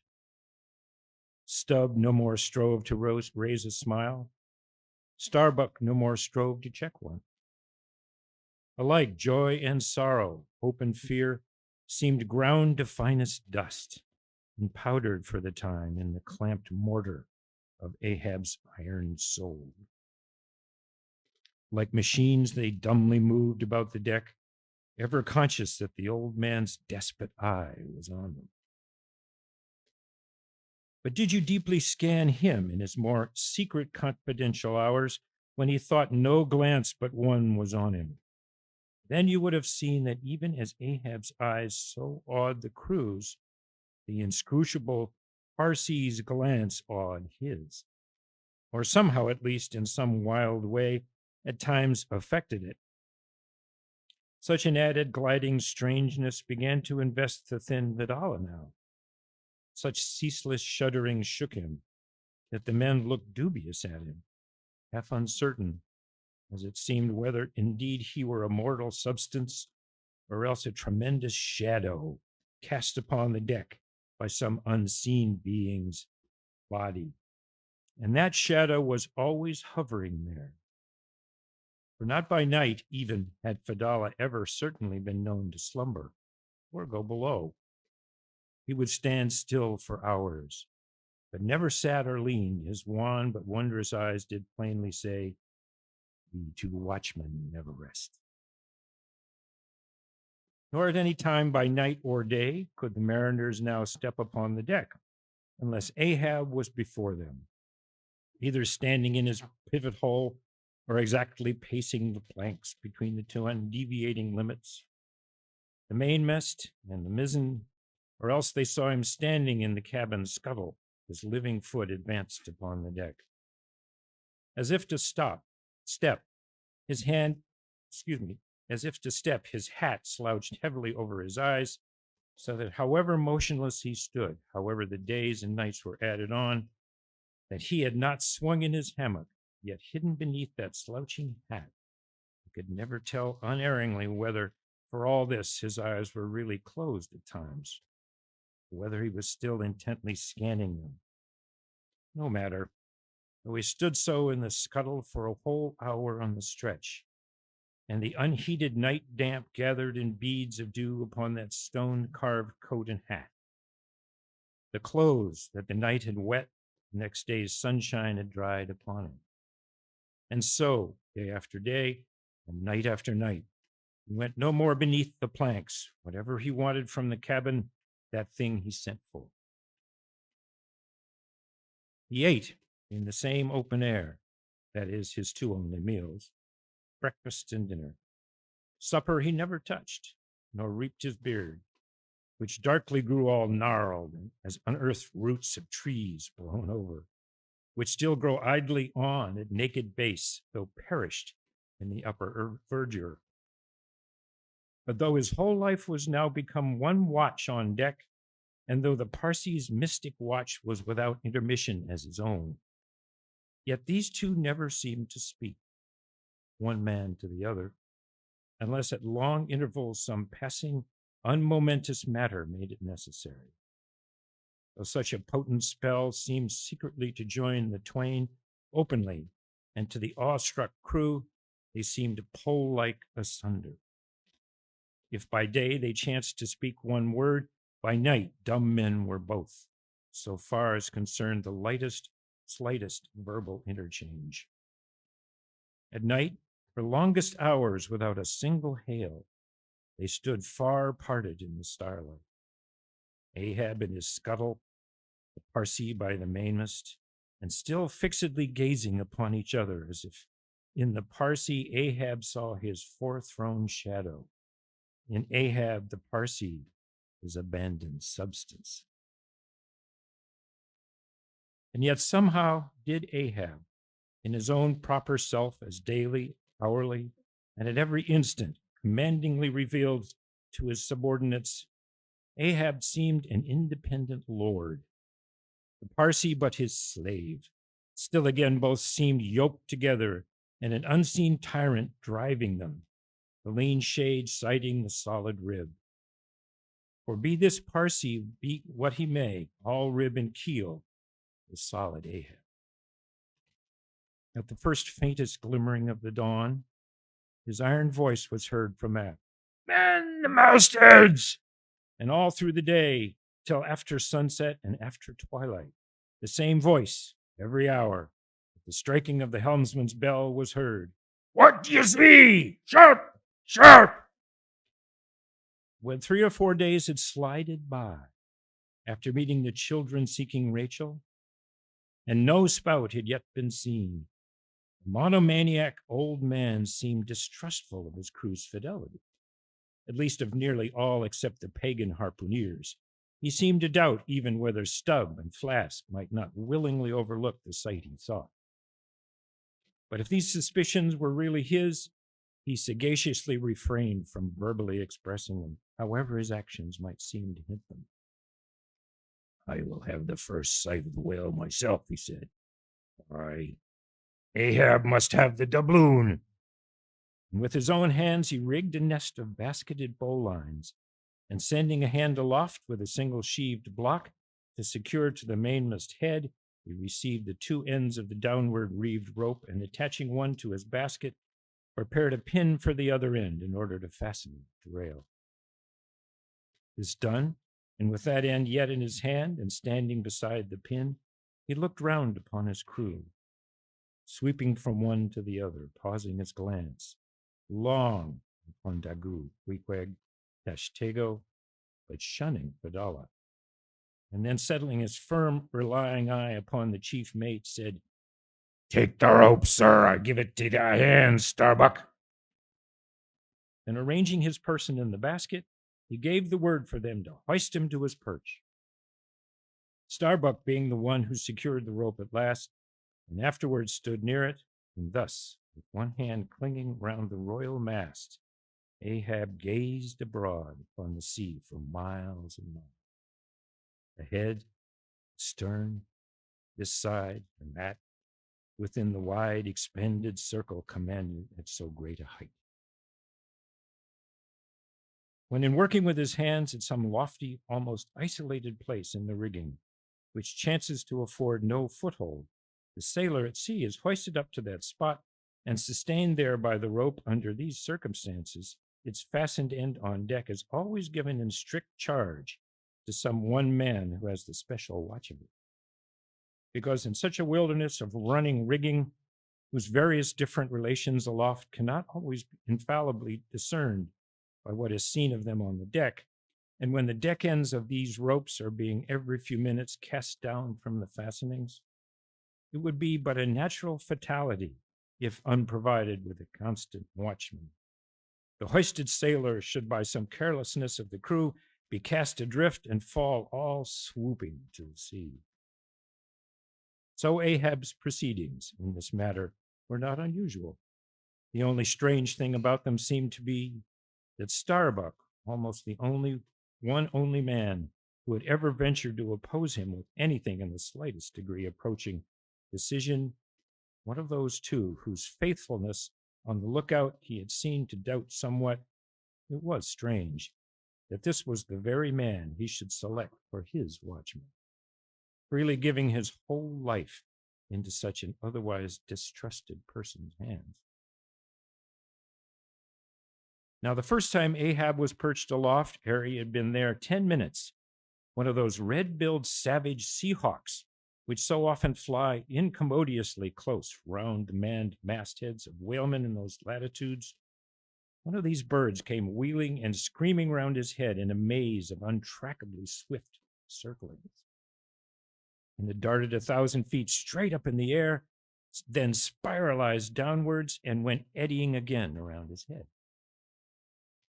But with his gaze fixed upon the dim and distant horizon, Ahab seemed not to mark this wild bird, nor indeed would anyone else have marked it much, it being no uncommon circumstance.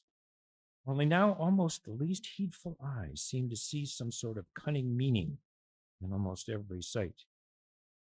Your hat, sir! Suddenly cried the Sicilian seaman who, being posted in the mizzenmast head, stood directly behind Ahab, although somewhat lower than his level, and with a deep gulf of air dividing them. But already the sable wing was before the old man's eyes. The long hooked bill at his head, with a scream, the black hawk darted away with his prize. An eagle flew thrice around Tarquin's head, removing his cap to replace it. And thereupon Tanaquil, his wife, declared that Tarquin would be the king of Rome. And only by the replacing of the cap was that omen accounted good. Ahab's hat was never restored. The wild hawk flew on, and on with it, far in advance of the prow, and at last disappeared, while from the point of that disappearance a minute black spot was dimly discerned, falling from that vast height into the sea.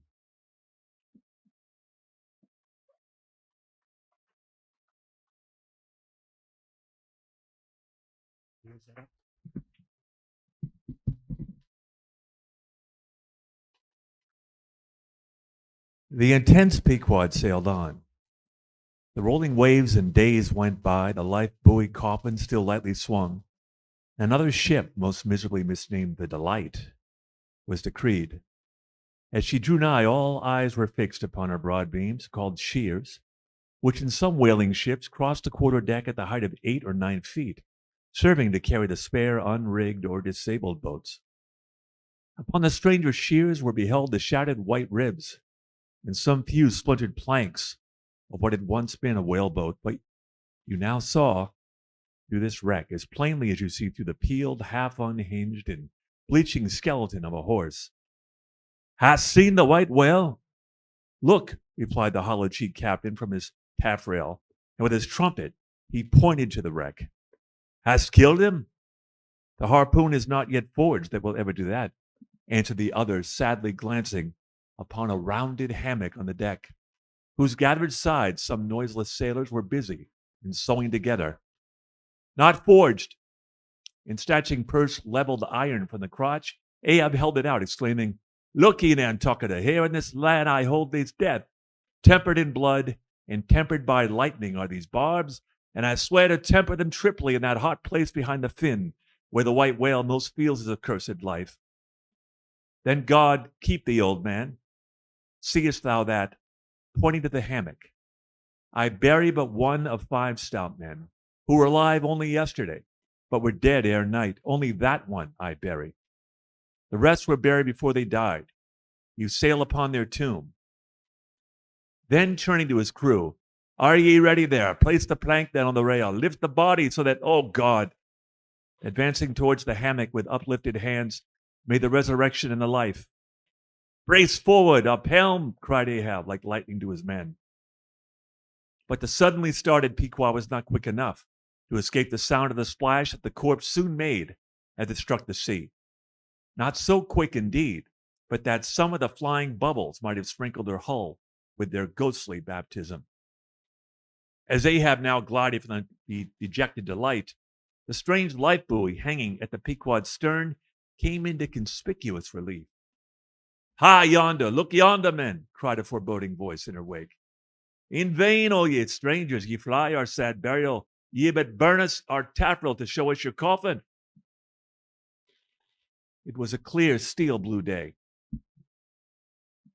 The firmaments of air and sea were hardly separable in that all-pervading azure. Only the pensive air was transparently pure and soft, with a woman's look, and the robust and manlike sea heaved with a long, strong, lingering swells as Samson's chest in his sleep. Hither and thither on high glided the snow-white wings of small, unspeckled birds. These were the gentle thoughts of the feminine air. But to and fro in the deeps, far down in the bottomless blue, rushed mighty leviathans, swordfish, sharks. These were the strong, troubled, murderous thinkings of the masculine sea. But thou thus contrasting within, the contrast was only in shades and shadows without. Those two seemed one. It was only the sex, as it were, that distinguished them.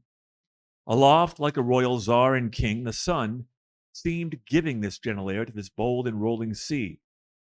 Even its bride to groom, and at the girdling line of the horizon, a soft and tremulous motion, most seen here at the equator, denoted the fond, throbbing trust, the loving alarms for which the poor bridge gave her bosom away. Tied up and twisted, gnarled and knotted with wrinkles, haggardly firm and unyielding, his eyes glowing like coals that still glow in the ashes of ruin, untottering Ahab stood forth in the clearness of the morn, lifting this splintered helmet of a brow to the fair girl's forehead of heaven. O immortal infancy and innocency of the azure, invisible winged creatures that frolic all round us, sweet childhood of air and sky, how oblivious were ye of old Ahab's close-coiled woe. But so have I seen little Miriam and Martha, laughing-eyed elves, heedlessly gambol around their old sire, sporting with a circle of singed locks which grew on the marge of that burnt-out crater of his brain. Slowly crossing the deck from the scuttle, Ahab leaned over the side and watched how his shadow in the water sank and sank to his gaze, the more and the more that he strove to pierce the profundity. But the lovely aromas in that enchanted air did at last seem to dispel for a moment the cankerous thing in his soul. That glad, happy air, that winsome sky, did at last stroke and caress him, the stepmother world, so long cruel, forbidding, now threw affectionate arms round his stubborn neck, and did seem to joyously sob over him, as if over one that, however wilful and erring, she could yet find it in her heart to save and to bless. From beneath his slouched hat, Ahab dropped a tear into the sea, nor did all the Pacific contain such wealth as that one wee drop. Starbuck saw the old man, saw him, how he heavily leaned over the side, and he seemed to hear in his own true heart the measureless sobbing that stole out of the center of the serenity around, careful not to touch him or be noticed by him. He yet drew near to him, stood there. Ahab turned. Starbuck, sir. Oh, Starbuck, it is a mild, mild wind and a mild-looking sky.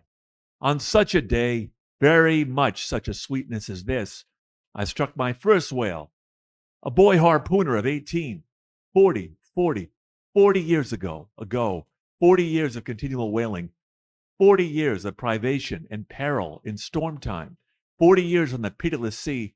For 40 years has Ahab forsaken the peaceful land, for 40 years to make war on the horrors of the deep. Aye, and yes, Starbuck, out of those 40 years, I have not spent 3 ashore. When I think of this life I've led, the desolation of solitude it has been, the masoned, walled town of a captain's exclusiveness, which admits but small entrance to any sympathy from the green country without. Oh, weariness, heaviness, Guinea Coast slavery of solitary command. When I think of all of this, only half suspected, not so keenly known to me before, and how for 40 years I have fed upon dry salted fare, fit emblem of the dry nourishment of my soul. When the poorest landsman has had fresh fruit to his daily hand and broken the world's fresh bread to my moldy crusts, away, whole oceans away, from that young girl wife I wedded past 50 and sailed for Cape Horn the next day, leaving but one dent in my marriage pillow. Wife? Rather a widow with her husband alive. I widowed that poor girl when I married her, Starbuck, and then the madness, the frenzy, the boiling blood, and the smoking brow with which for 1,000 lowerings old Ahab has furiously, foamingly chased his prey. More a demon than a man. Aye, what a 40 years fool, old fool has old Ahab been. Why this strife for the chase? Why weary and palsy the arm at the oar, and the iron, and the lance? How the richer or better is Ahab now? Behold, O Starbuck, it is not hard that with this weary load I bear, one poor leg should have been snatched from under me. Here, brush this old hair aside. It blinds me, that I seem to weep. Locks so gray did never grow, but from out some ashes. But do I look very old, so very, very old, Starbuck? I feel deadly faint, bowed and humped as though I were Adam, staggering beneath the piled centuries since paradise. God, crack my heart, stave my brain, mockery, bitter, biting mockery of gray hairs have I lived, enough joy to wear ye, in seem and feel thus intolerably old? Close, stand close to me, Starbuck, let me look into a human eye. It is better than to gaze into sea or sky, better than to gaze upon God. By the green land, by the bright hearthstone. This is the magic glass, man. I see my wife and my child in thine eye. No, stay on board. On board. Lower not when I do. When branded Ahab gives chase to Moby-Dick, that hazard shall not be thine. No, not with the faraway home I see in that eye. Oh, my captain, noble soul, grand old heart after all, why should anyone give chase to that hated fish? Away with me, let us fly these deadly waters, let us home. Wife and child too are Starbuck's, wife and child of his brotherly, sisterly, playfellow youth, even as thine. Sir, are the wife and child of thy loving, longing, paternal old age. Away, let us away. This instant let me alter the course. How cheerily, how hilariously, O my captain, would we bowl on our way to see old Nantucket again. I think, sir, They have some such mild blue days, even as this, in Nantucket. They have. I've seen them. Some summer days in the morning about this time. Yes, it is his noon nap now. The boy vivaciously wakes up, sits up in bed. Mother tells him of me, of cannibal old me, how I am abroad upon the deep, but will yet come back to dance him again. 'Tis my Mary herself. She promised that my boy every morning should be carried to the hill to catch the first glimpse of his father's sail. Yes, no more. It is done. We head for Nantucket. Come, my captain, study out the course. Let us away. See, the boy's face from the window, the boy's hand on the hill. But Ahab's glance was averted. Like a blighted fruit tree, he shook and cast his last cindered apple to the soil. What is it? What nameless, inscrutable, unearthly thing is it? What cozening, hidden lord and master and cruel, remorseless emperor commands me that against all natural lovings and longings, I so keep pushing and crowding and jamming myself on all the time, recklessly making me ready to do what in my own proper natural heart I durst not so much as dare? Is Ahab? Is it I, God, or who that lifts this arm? But if the great sun move not of himself, but is his errand boy in heaven, nor one single star can revolve, but by some invisible power, how then can this one small heart beat, this one small brain think thoughts, unless God does that beating, does that thinking, does that living, and not I? By heaven, man, we are turned round and round in this world, like yonder windlass, and fate is the handspike. And all the time, lo, that smiling sky, this unsounded sea. Look, I see yon albacore, and put it into him to chase and fang that flying fish. Where do murderers go, man? Who's to doom when the judge himself is dragged to the bar? But it is a mild, mild wind and a mild-looking sky, and the air smells now as if it blew from a faraway meadow. They've been making hay somewhere under the slopes of the Andes, Starbuck, and the mowers are sleeping among the new-mown hay. Sleeping? Aye, toil. We how we may. We all sleep at last on the field. Sleep? Aye, and rust amid greenness as last year's scythes flung down and left in the half-cut swath, Starbuck. But blanched to a corpse's hue with despair, the mate had stolen away. Ahab crossed the deck to gaze over on the other side, but started at two reflected fixed eyes in the water there. Fadala was motionlessly leaning over the same rail.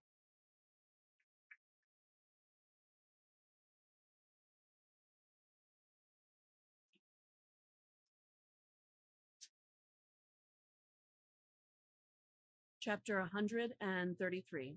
The Chase. First day. That night, in the mid-watch, when the old man, as his wont at intervals, stepped forth from the scuttle in which he had leaned and went to his pivot hole, he suddenly thrust out his face fiercely, snuffing up the sea air as a sagacious ship-dog will in drawing nigh to some barbarous isle. He declared that a whale must be near.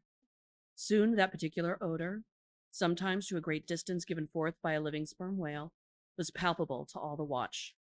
Nor was any mariner surprised when, after inspecting the compass, and then the dog vane, and then ascertaining the precise bearing of the odor as nearly as possible, Ahab rapidly ordered the ship's course to be slightly altered, and the sail to be shortened. The acute policy dictating these movements was sufficiently vindicated at daybreak by the sight of a long sleek on the sea, directly and lengthwise ahead, smooth as oil, and resembling in the pleated watery wrinkles bordering it, the polished metallic-like marks of some swift tide rip at the mouth of a deep, rapid stream. Man the mastheads, call all hands. Thundering with the butts of 3 clubbed handspikes on the forecastle deck, Dagu roused the sleepers with such judgment claps that they seemed to exhale from the scuttle, so instantaneously did they appear with their clothes in their hands. "What do you see?" cried Ahab, flattening his face to the sky. Nothing, sir," was the sound hailing down in reply. "To gallant sails, stun sails alow and aloft and on both sides." All sail being set, he now cast loose the lifeline, reserved for swaying him to the main royal masthead, and in a few moments they were hoisting him thither when, while but 2/3 of the way aloft, and while peering ahead through the horizontal vacancy between the main topsail and the topgallant sail, he raised a gull-like cry in the air. There she blows! There she blows! A hump like a snow hill! It is Moby-Dick!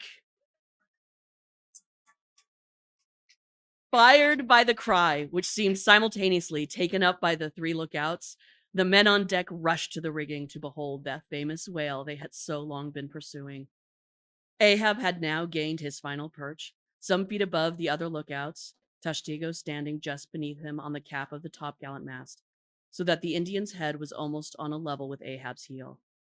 From this height, the whale was now seen some mile or so ahead, at every roll of the sea revealing his high, sparkling hump, and regularly jetting his silent spout into the air. To the credulous mariners, it seemed the same silent spout they had so long ago beheld in the moonlit Atlantic and Indian Oceans. And did none of you see it before? Cried Ahab, hailing the perched men all around him. I see it. I saw him almost the same instant, sir, that Captain Ahab did, and I cried out, said Tashtego. Not the same instant, not the same. No, the doubloon is mine. Fate reserved that doubloon for me. I only. None of ye could have raised the white whale first. There she blows. There she blows. There she blows. There again. There again, he cried, in long-drawn, lingering, methodic tones, attuned to the gradual prolonging of the whale's visible jets. He's going to sound. In stun sails. Down topgallant sails. Stand by 3 boats. Mr. Starbuck, remember, stay on board and keep the ship. Helm there. Luff a point. So, steady, man, steady. There go flukes. No, only black water. All ready the boats there? Stand by, stand by. Lower me, Mr. Starbuck. Lower, quicker. And he slid through the air to the deck. He is heading straight to leeward, sir, cried Stubb. Right away from us. Cannot have seen the ship yet. Be dumb, man. Stand by the braces. Hard down the helm. Brace up. Shiver her. So well that. Boats. Soon all the boats but Starbuck's were dropped, all the boat sails set, all the paddles plying, with rippling swiftness, shooting to leeward, and Ahab heading the onset. A pale, death glimmer lit up Fidala's sunken eyes. A hideous motion gnawed his mouth. Like noiseless nautilus shells, their light prows sped through the sea, but only slowly they neared the foe. As they neared him, the ocean grew still more smooth, seemed drawing a carpet over its wave, seemed a noon meadow so serenely it spread. At length the breathless hunter came so nigh his seemingly unsuspecting prey that his entire dazzling hump was distinctly visible, sliding along the sea as if an isolated thing, and continually set in a revolving ring of finest fleecy greenish foam. He saw the vast involved wrinkles of the slightly projecting head beyond. Before it, far out on the soft Turkish-rugged waters, went the glistening white shadow of his broad milky forehead, a musical rippling playfully accompanying the shade, and behind, the blue waters interchangeably flowed over into the moving valley of his steady wake, and on either hand bright bubbles arose and danced by his side. But these were broken again by the light toes of hundreds of gay fowl softly feathering the sea, alternate with their fitful flight, and like to some flagstaff rising from the painted hull of an argosy, the tall but shattered pole of a recent lance projected from the white whale's back. And at intervals, one of the cloud of soft-toed fowls hovering to and fro, skimming like a canopy over the fish, silently perched and rocked on this pole, the long tail feathers streaming like pennons. A light joyousness, a mighty mildness of repose and swiftness invested the gliding whale. Not the white bull, Jupiter, swimming away with the ravished Europa clinging to his grateful horns, his lovely, leering eyes sideways attent upon the maid, with smooth, bewitching fleetness, rippling straight for the nuptial bower and Crete. Not Jove, not that great majesty supreme, did surpass the glorified white whale as he so divinely swam. On each soft side, coincident with the parted swell, that but once leaving him then flowed so widely away, on each bright side the whale shed off enticings. No wonder there had been some among the hunters who, namelessly transported and allured by all this serenity, had ventured to assail it, but had fatally found that quietude but the vesture of tornadoes. Yet calm, enticing calm, oh whale, thou glidest on to all who, for the first time eye thee, no matter how many in that same way thou mayst have bejuggled and destroyed before. And thus, through the serene tranquillities of the tropical sea, Among waves whose hand clappings were suspended by exceeding rapture, Moby-Dick moved on, still withholding from sight the full terrors of his submerged trunk, entirely hiding the wretched hideousness of his jaw. But soon the forepart of him slowly rose from the water. For an instant his whole marbleized body formed a high arch, like Virginia's natural bridge, and warningly waving his bannered flukes in the air, the grand god revealed himself, sounded, and went out of sight. Hoveringly halting and dipping on the wing, the white seafowls longingly lingered over the agitated pool that he left.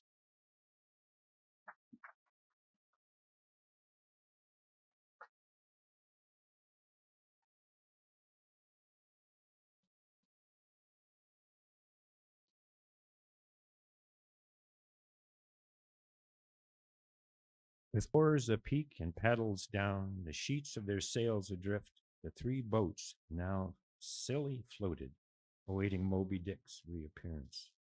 "An hour," said Ahab, standing rooted in the boat's stern as he gazed beyond the whale's place, toward the dim blue spaces and wide wing vacancies to leeward. It was only an instant, for again his eyes seemed whirling round in his head as he swept the watery circle. The breeze now freshened. The sea began to swell. "The birds! The birds!" cried Tashtego. In long Indian file, as when herons take wing, the white birds were now all flying toward Ahab's boat, and within a few yards began fluttering over the water there, wheeling round and round with joyous, expectant cries. Their vision was keener than man's. Ahab could discover no sign in the sea. But suddenly, as he peered down and down into its depths, he profoundly saw a white, living spot, no bigger than a white weasel, with wonderful celerity uprising, and magnifying as it rose, till it turned, and then there were plainly revealed two long, crooked rows of white, glistening teeth, floating up from the undiscoverable bottom. It was Moby Dick's open mouth and scrolled jaw, his vast shadowed bulk still half blending with the blue of the sea. The glittering mouth yawned beneath the boat like an open-doored marble tomb, and giving one sidelong sweep with his steering oar, Ahab whirled the craft aside from the tremendous apparition. Then, calling upon Fedallah to change places with him, went forward to the bows, and seizing Perth's harpoon, commanded his crew to grasp their oars and stand by to stern. Now, by reason of this timely spinning round, the boat upon its axis, its bow, by anticipation, was made to face the whale's head while yet under water.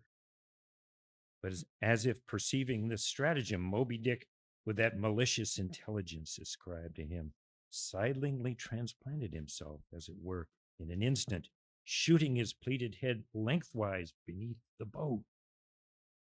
Through and through every plank, at each rib, it thrilled for an instant, the whale obliquely lying on his back in the manner of a biting shark, slowly and feelingly taking the bows full within his mouth, so that the long, narrow, scrolled lower jaw curled high up into the open air, and one of the teeth caught in a rowlock. The bluish pearl white of the inside of the jaw was within 6 inches of Ahab's head, and reached higher than that. In this attitude, the white whale now shook the slight cedar as a mildly cruel cat will mount. With unastonished eyes, Fedallah gazed and crossed his arms. The tiger yellow crew were tumbling over each other's heads to gain the uttermost stern.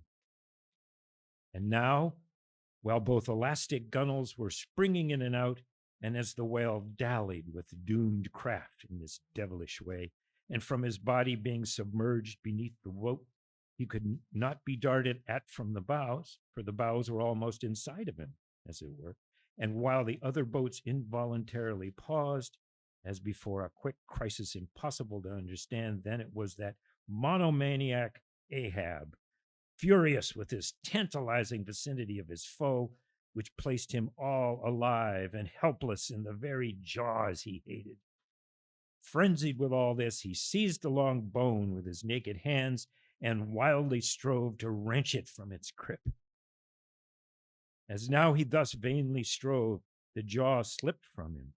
The frail gunwales bent in, collapsed, and snapped, as both jaws, like an enormous shear, sliding further aft, bit the craft completely in twain and locked themselves fast again in the sea, midway between the two floating wrecks. These floated aside, the broken ends drooping, the crew at the stern wreck clinging to the gunwales and striving to hold fast to the oars to lash them across.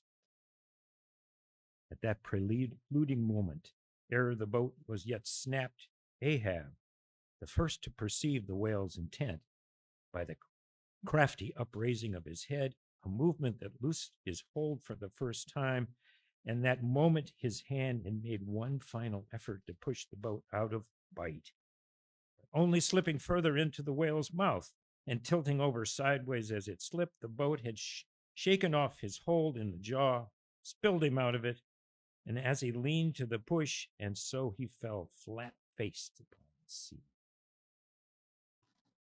Ripplingly withdrawing from his prey, Moby-Dick now lay at a little distance, vertically thrusting his oblong white head up and down in the billows, and then at the same time slowly revolving his whole spindled body, so that when his vast wrinkled forehead rose, some 20 or more feet out of the water, the now rising swells with all their confluent waves dazzlingly broke against it, vindictively tossing their shivered spray still higher into the air.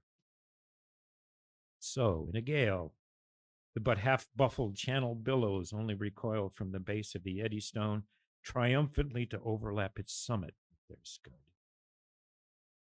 But soon resuming his horizontal attitude, Moby-Dick swam swiftly round and round the wrecked crew, sideways churning the water in his vengeful wake, as if lashing upon himself to still another and more deadly assault.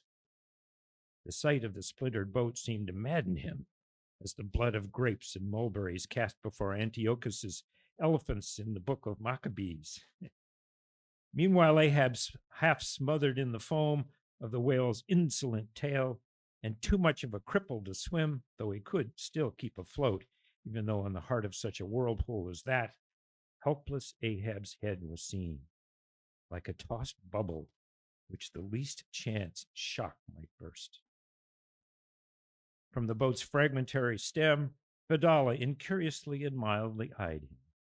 The clinging crew at the other drifting end could not succor him. More than enough was it for them to look for themselves.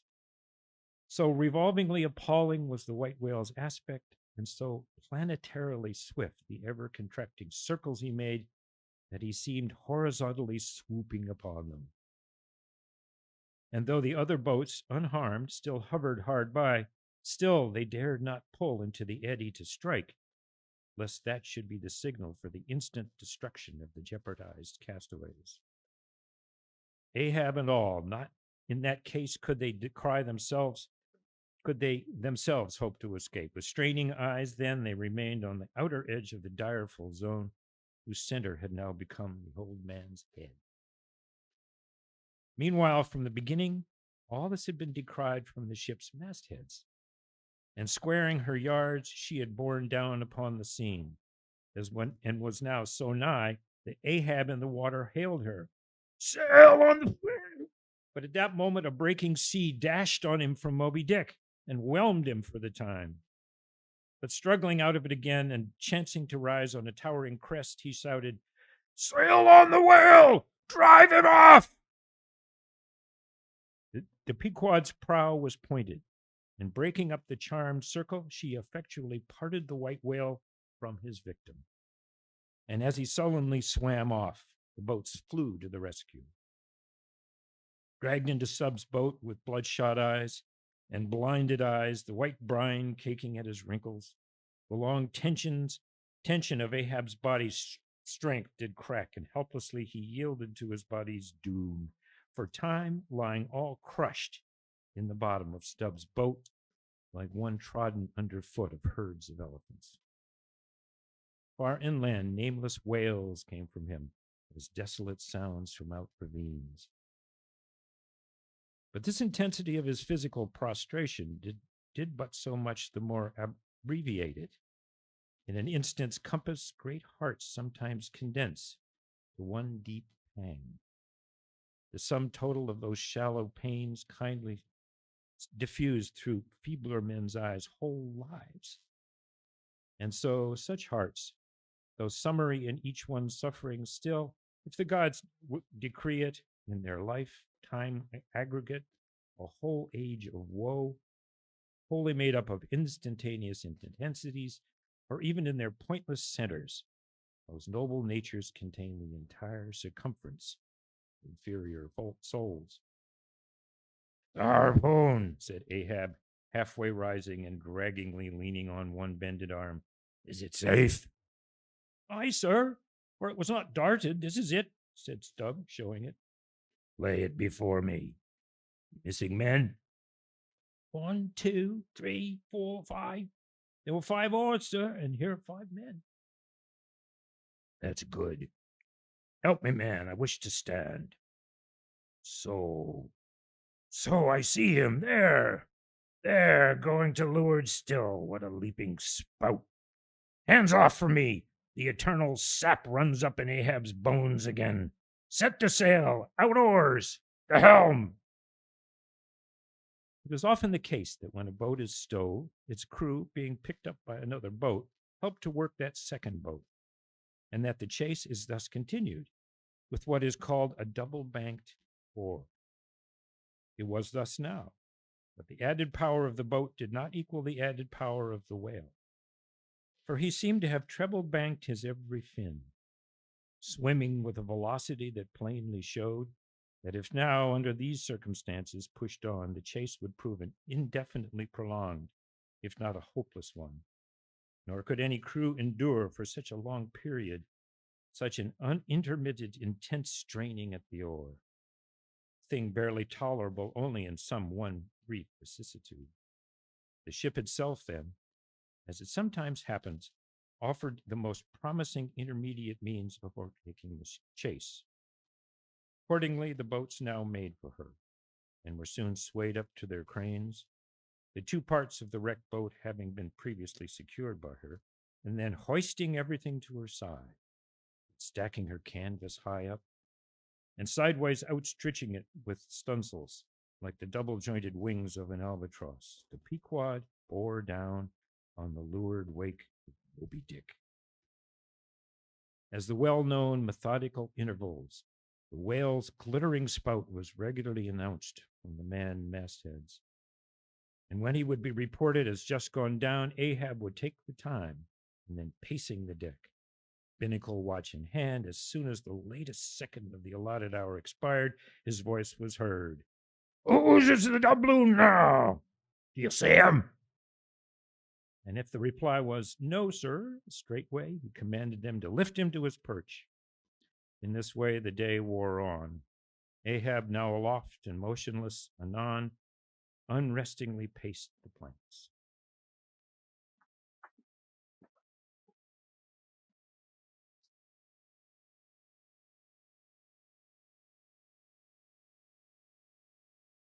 As he was thus walking, uttering no sound except to hail the men aloft, or to bid them hoist a sail still higher, or to spread one to still greater breadth, thus to and fro pacing beneath his slouched hat. At every turn he passed his own wrecked boat, which had been dropped upon the quarterdeck and lay there reversed, broken bow to shattered stern.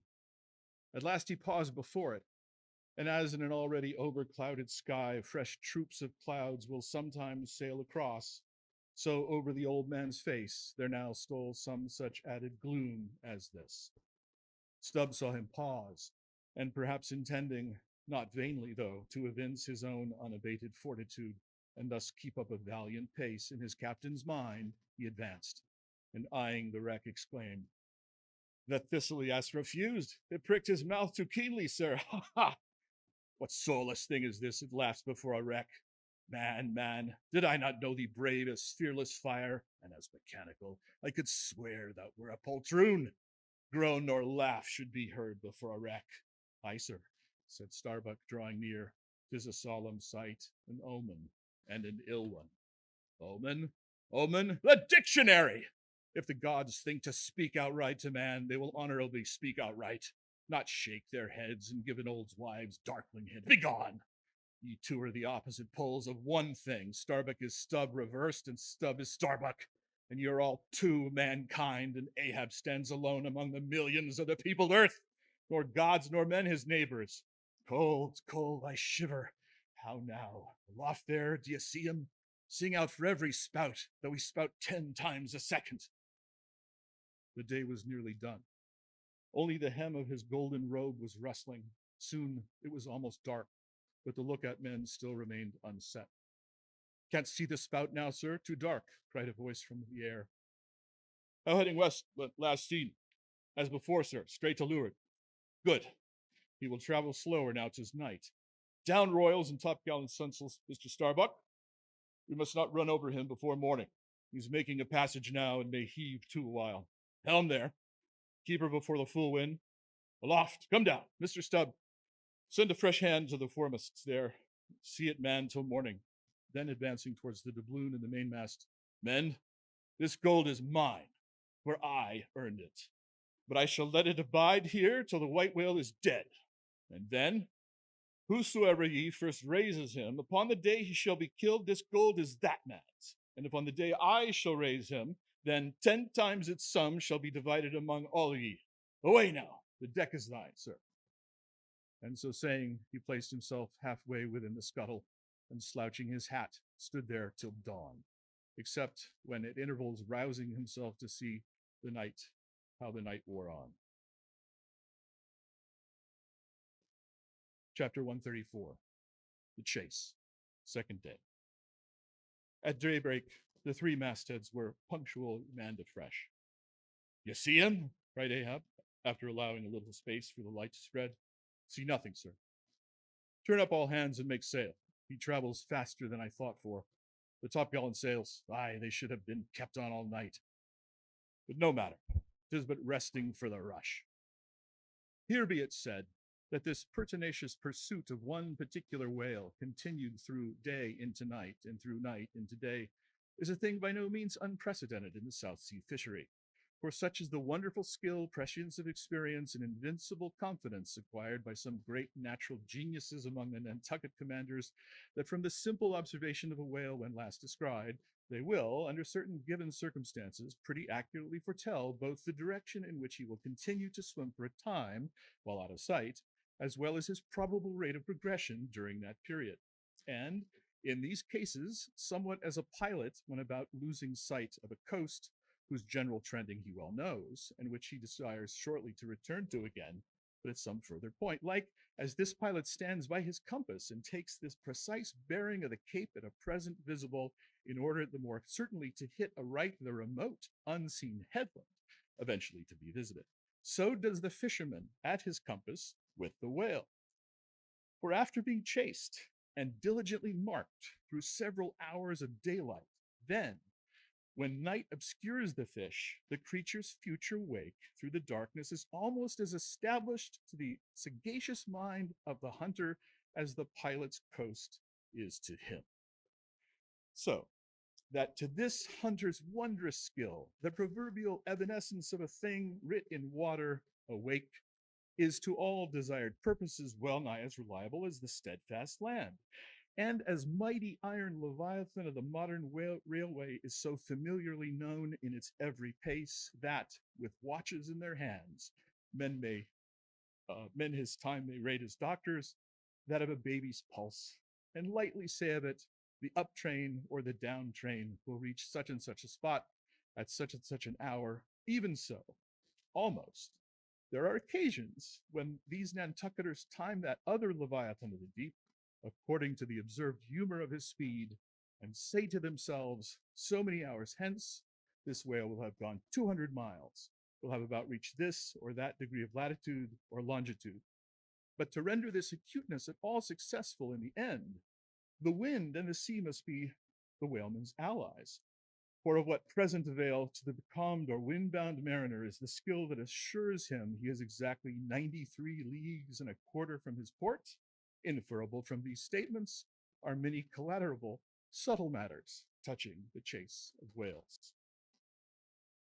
The ship tore on, leaving such a furrow in the sea as when a cannonball, missent, becomes a plowshare and turns up the level field. By salt and hemp, cried Stubb, but this swift motion of the deck creeps up one's leg and tingles at the heart. This ship and I are two brave fellows. Ha ha! Someone must take me up and launch me spinewise on the sea, for by live oaks, my spine's a keel. Ha ha! We go to the gate that leaves no dust behind. There she blows, she blows, she blows, right ahead, was now the masthead cry. Aye, aye, cried Stubb. I knew it. You can't escape. Blow on and split your spout, O whale. The mad fiend himself is after ye. Blow your trump, blister your lungs. Ahab will dam off your blood as a miller shuts his water gate upon the stream. And Stubb did but speak out, for well nigh all that crew. The frenzies of the chase had by this time worked them bubbling up, like old wine worked anew. Whatever pale fears and forebodings some of them might have felt before, these were not only now kept out of sight through the growing awe of Ahab, but they were broken up and all sides routed as timid prairie hares that scatter before the bounding bison. The hand of fate had snatched all their souls, and by the stirring perils of the previous day, the rack of the past night's suspense, the fixed, unfearing, blind, reckless way in which their wild craft went plunging towards its flying mark, by all these things, their hearts were bowled along. The wind that made great bellies of their sails and rushed the vessel on by arms invisible as irresistible, this seemed the symbol of that unseen agency which so enslaved them to the race. They were one man, not 30. For as the one ship that held them all, though it was put together of all contrasting things, oak and maple and pine wood, iron and pitch and hemp, yet all these ran into each other in the one concrete hull, which shot on its way, both balanced and directed by the long central keel. Even so, all the individualities of the crew, this man's valor, that man's fear, guilt and guiltiness, all varieties were welded into oneness, and all were directed to that fatal goal which Ahab, their one lord and keel, did point to. The rigging lived. The mastheads, like the tops of tall palms, were outspreadingly tufted with arms and legs. Clinging to a spar with one hand, some reached forth the other with impatient wavings. Others, shading their eyes from the vivid sunlight, sat far out on the rocking yards. All the spars in full bearing of mortals ready and ripe for their fate. Ah, how they strove through that infinite blueness to seek out the thing that might destroy them.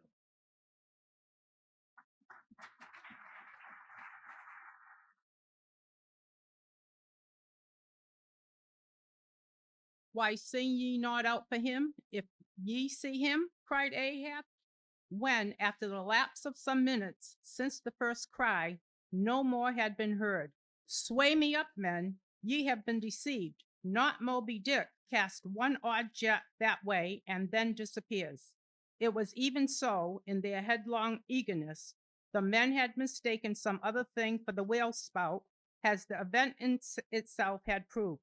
For hardly had Ahab reached his perch, hardly was the rope belayed to his pin on deck, when he struck the keynote to an orchestra that made the air vibrate as with the combined discharges of rifles.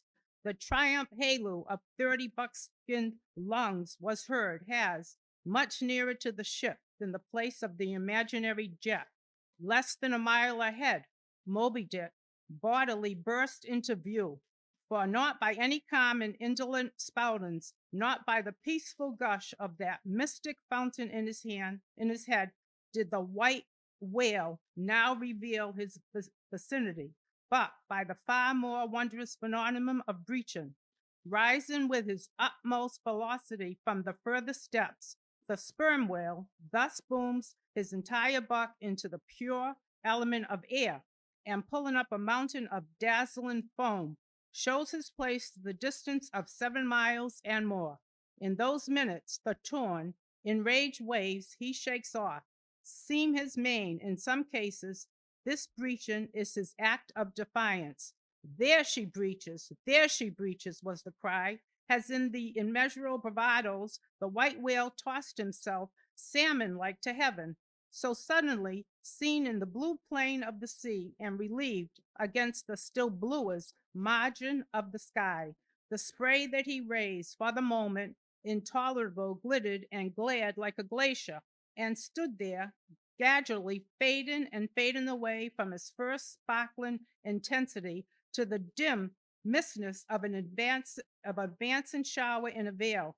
Ah, breach your last to the sun, Moby-Dick, called Ahab. Thy honor and thy harpoon are at hand. Down, down, all of ye. But one man at the fore, the boats, stand by.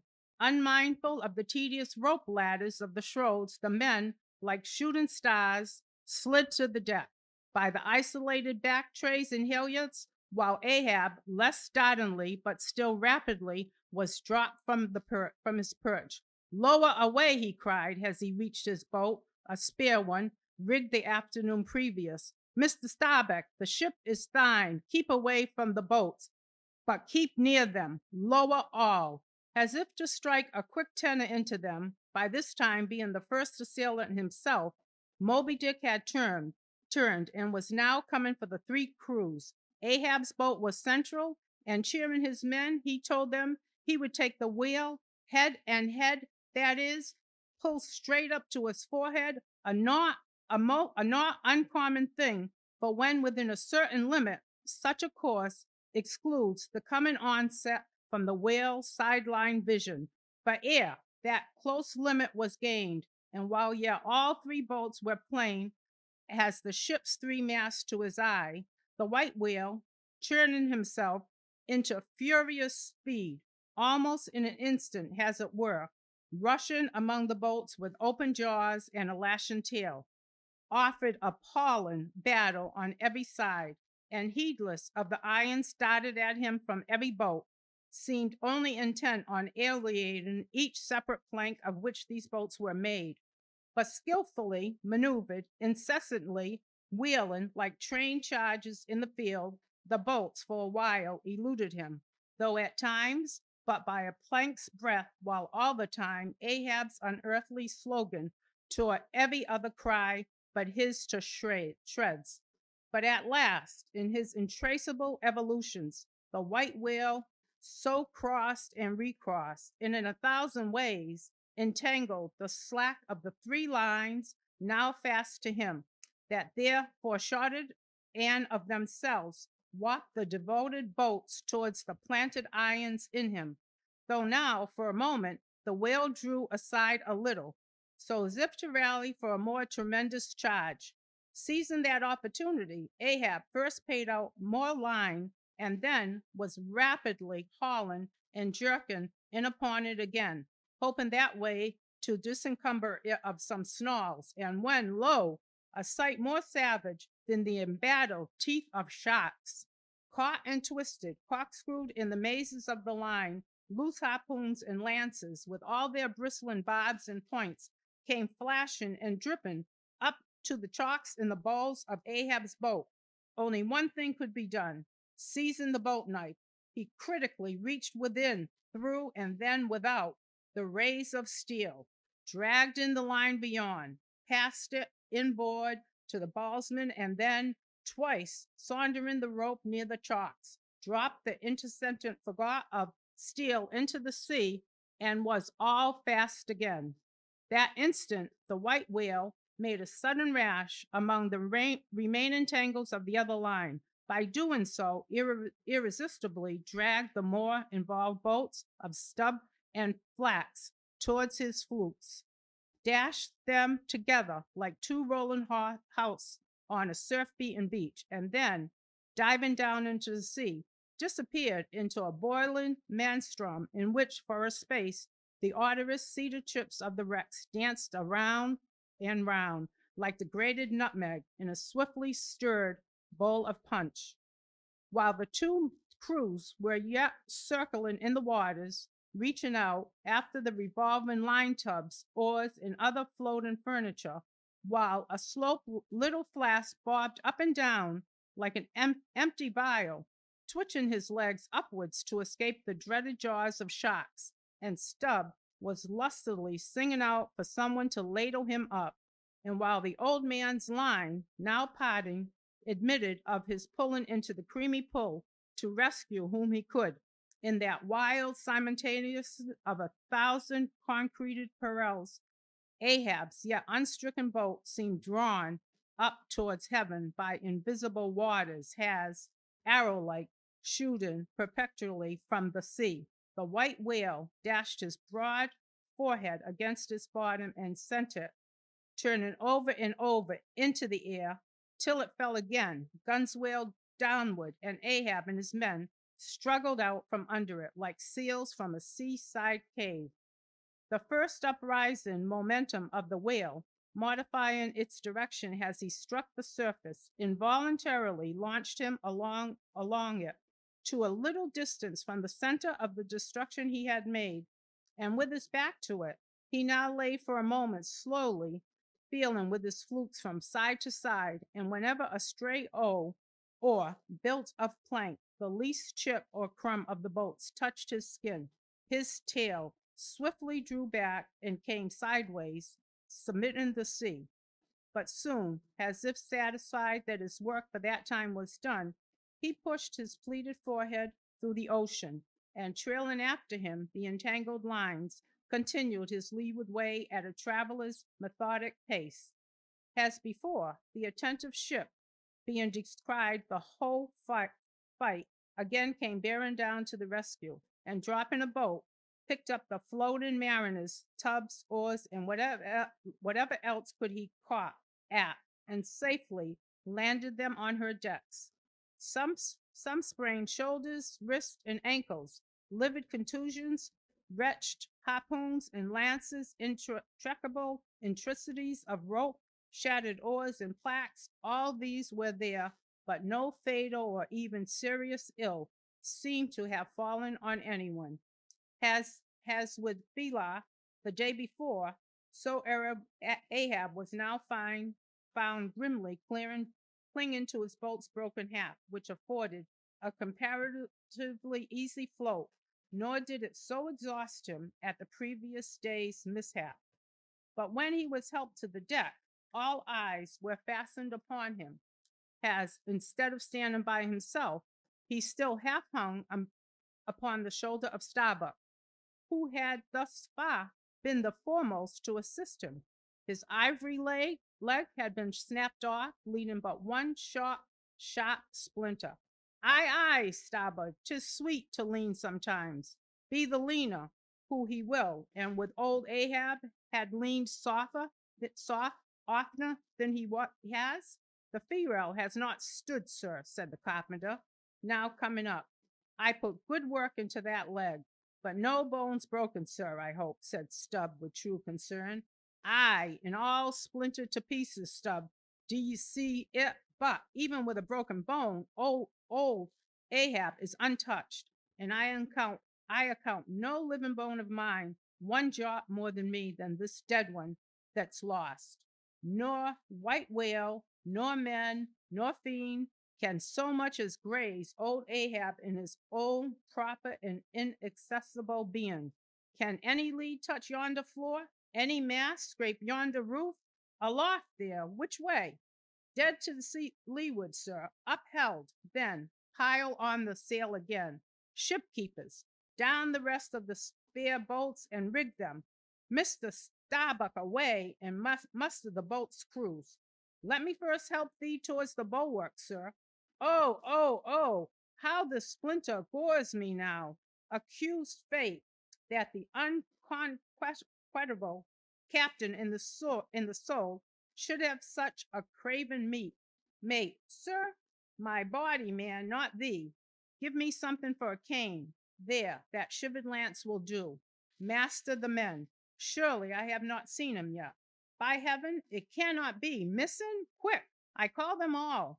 The old man's hinted thought was true. Upon mustering the company, the Parsee was not there. The Parsee, cried Stubb. He must have been caught in the black varmint wrenched thee. Run all of ye above, allow, cabin, forecastle, find him. Not gone, not gone.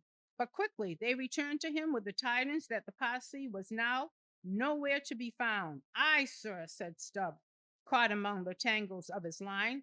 I thought I saw him dragging under. My line, gone, gone. What means that little word? What death knell rings in it? That old Ahab shakes as if he were the belfry. The harpoon, too. Toss over the little there. Do you see it?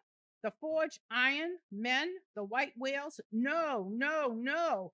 Blistered fool. This hand did dart it. 'Tis in the fish, aloft there. Keep 'em nailed. Quick, quick. All hands to the riggings of the boat. Collect the oars, harpoonist. The irons. Hoist the royals higher. A pull on all the sheets. Helm there. Steady, steady for your life. I'll 10 times girdle the unmeasured globe, ye, and dive straight through it. But I'll slay him yet.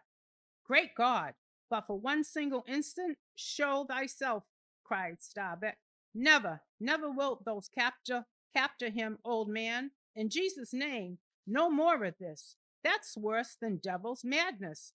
2 days chased, twice stove to splinters, the very leg once more snatched from under thee, the evil shadow gone, all good angels nobbing thee with warnings. What more wouldst thou have? Shall we keep chasing this murderous fish till he swamps the last man? Shall we be dragged by him to the bottom of the sea? Shall we be towed by him to the infernal world? Oh, impiety and blasphemy to hunt him more. Starbuck, of late, I felt strangely moved to thee. Ever since that hour we both saw, thou know'st what in one of another's eyes. But in this matter of the whale, be the front of the face to me has the palm of this hand a limpless, unfeatured blank. Ahab is forever Ahab man. This whole acts immutable decreed. Twice rehearsed by thee and me a billion years before this ocean rolled. Fool, I am the fate's lieutenant. I act under orders. Look thou, underling, that thou obeyest mine. Stand around me, men. Ye see an old man cut down to the stump, leaning on a shivered lance, propped up on a lonely foot. 'Tis Ahab, the body's part, but Ahab's soul a centipede that moves upon 100 legs. I feel strained, half stranded, has ropes that tow dismiss frigates in a gale, and I may look so, but ere I break, you hear me crack, and till ye hear that, know that Ahab's hawser tows his purpose yet. Believe ye, men, in the things called omens, then laugh aloud and cry encore.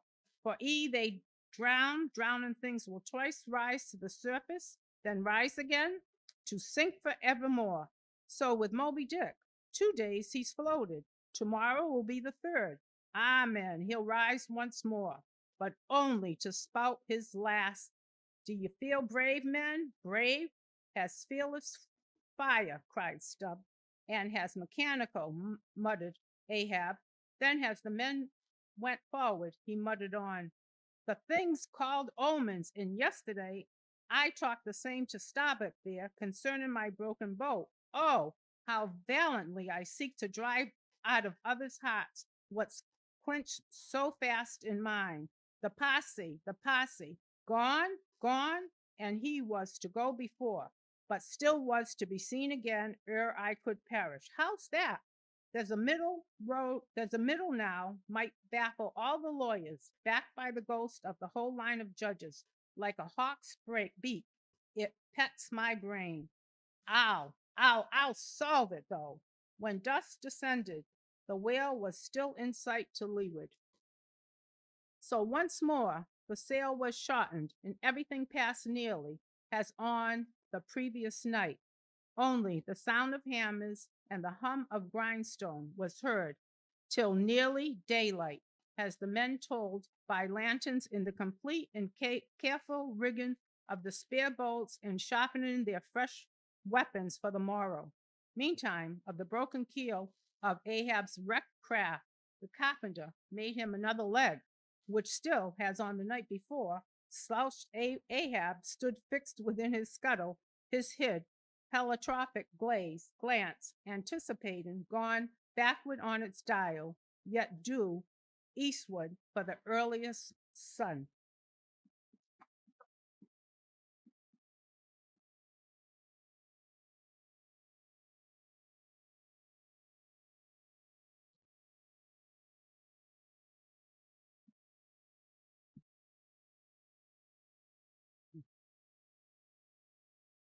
The Chase, third day, chapter 135. The morning of the third day dawned fair and fresh, and once more the solitary man at the fore-masthead was relieved by crowds of the daylight lookouts who dotted every mast and almost every spar. "Do you see him?" cried Ahab, but the whale was not yet in sight. "In his infallible wake, though, but follow that wake, that's all. Helm there, steady as thou goest and hast been going. What a lovely day again.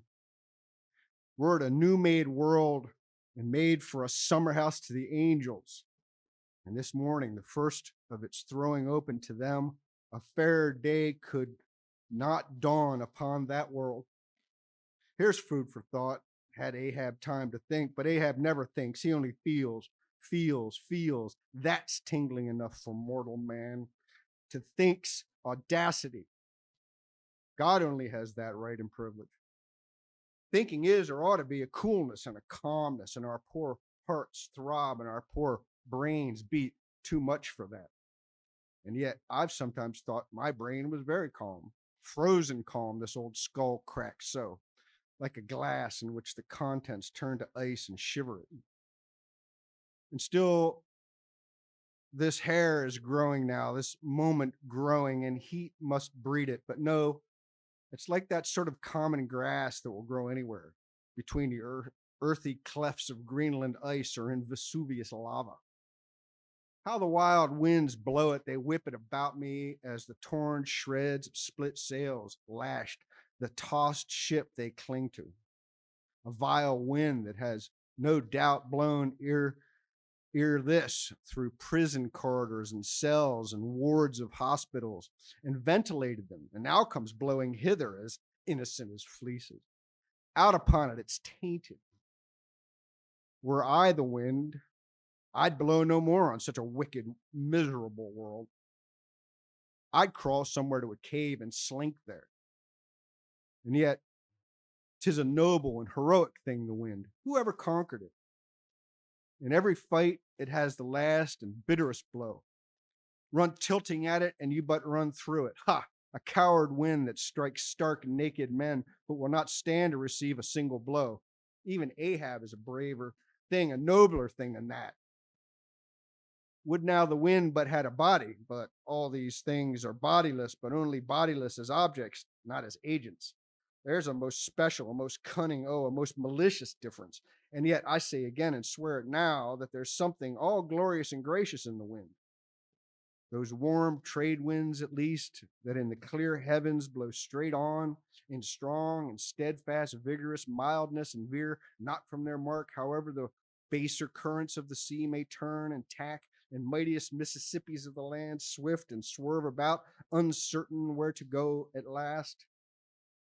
And by the eternal poles, these same trades that so directly blow my good ship on, these trades or something like them, something so unchangeable and full as strong, blow my keeled soul along.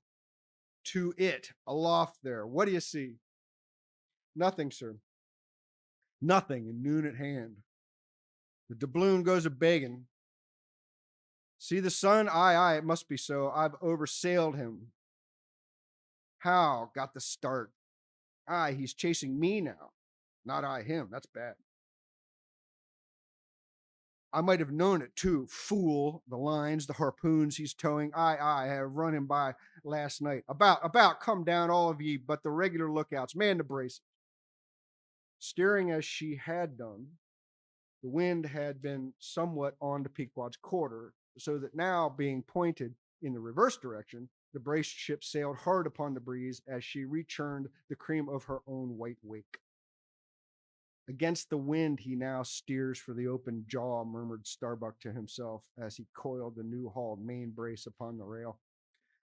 God keep us, but already my bones feel damp within me, and from the inside wet my flesh.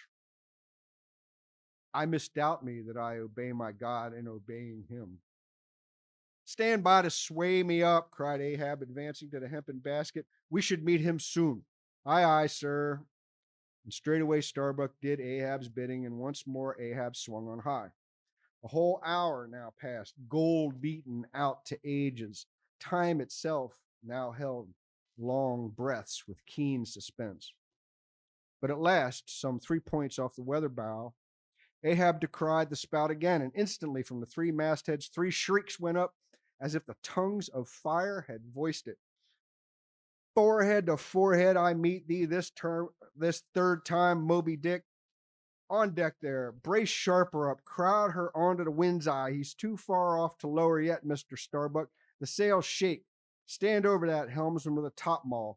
So, he travels fast, and I must down.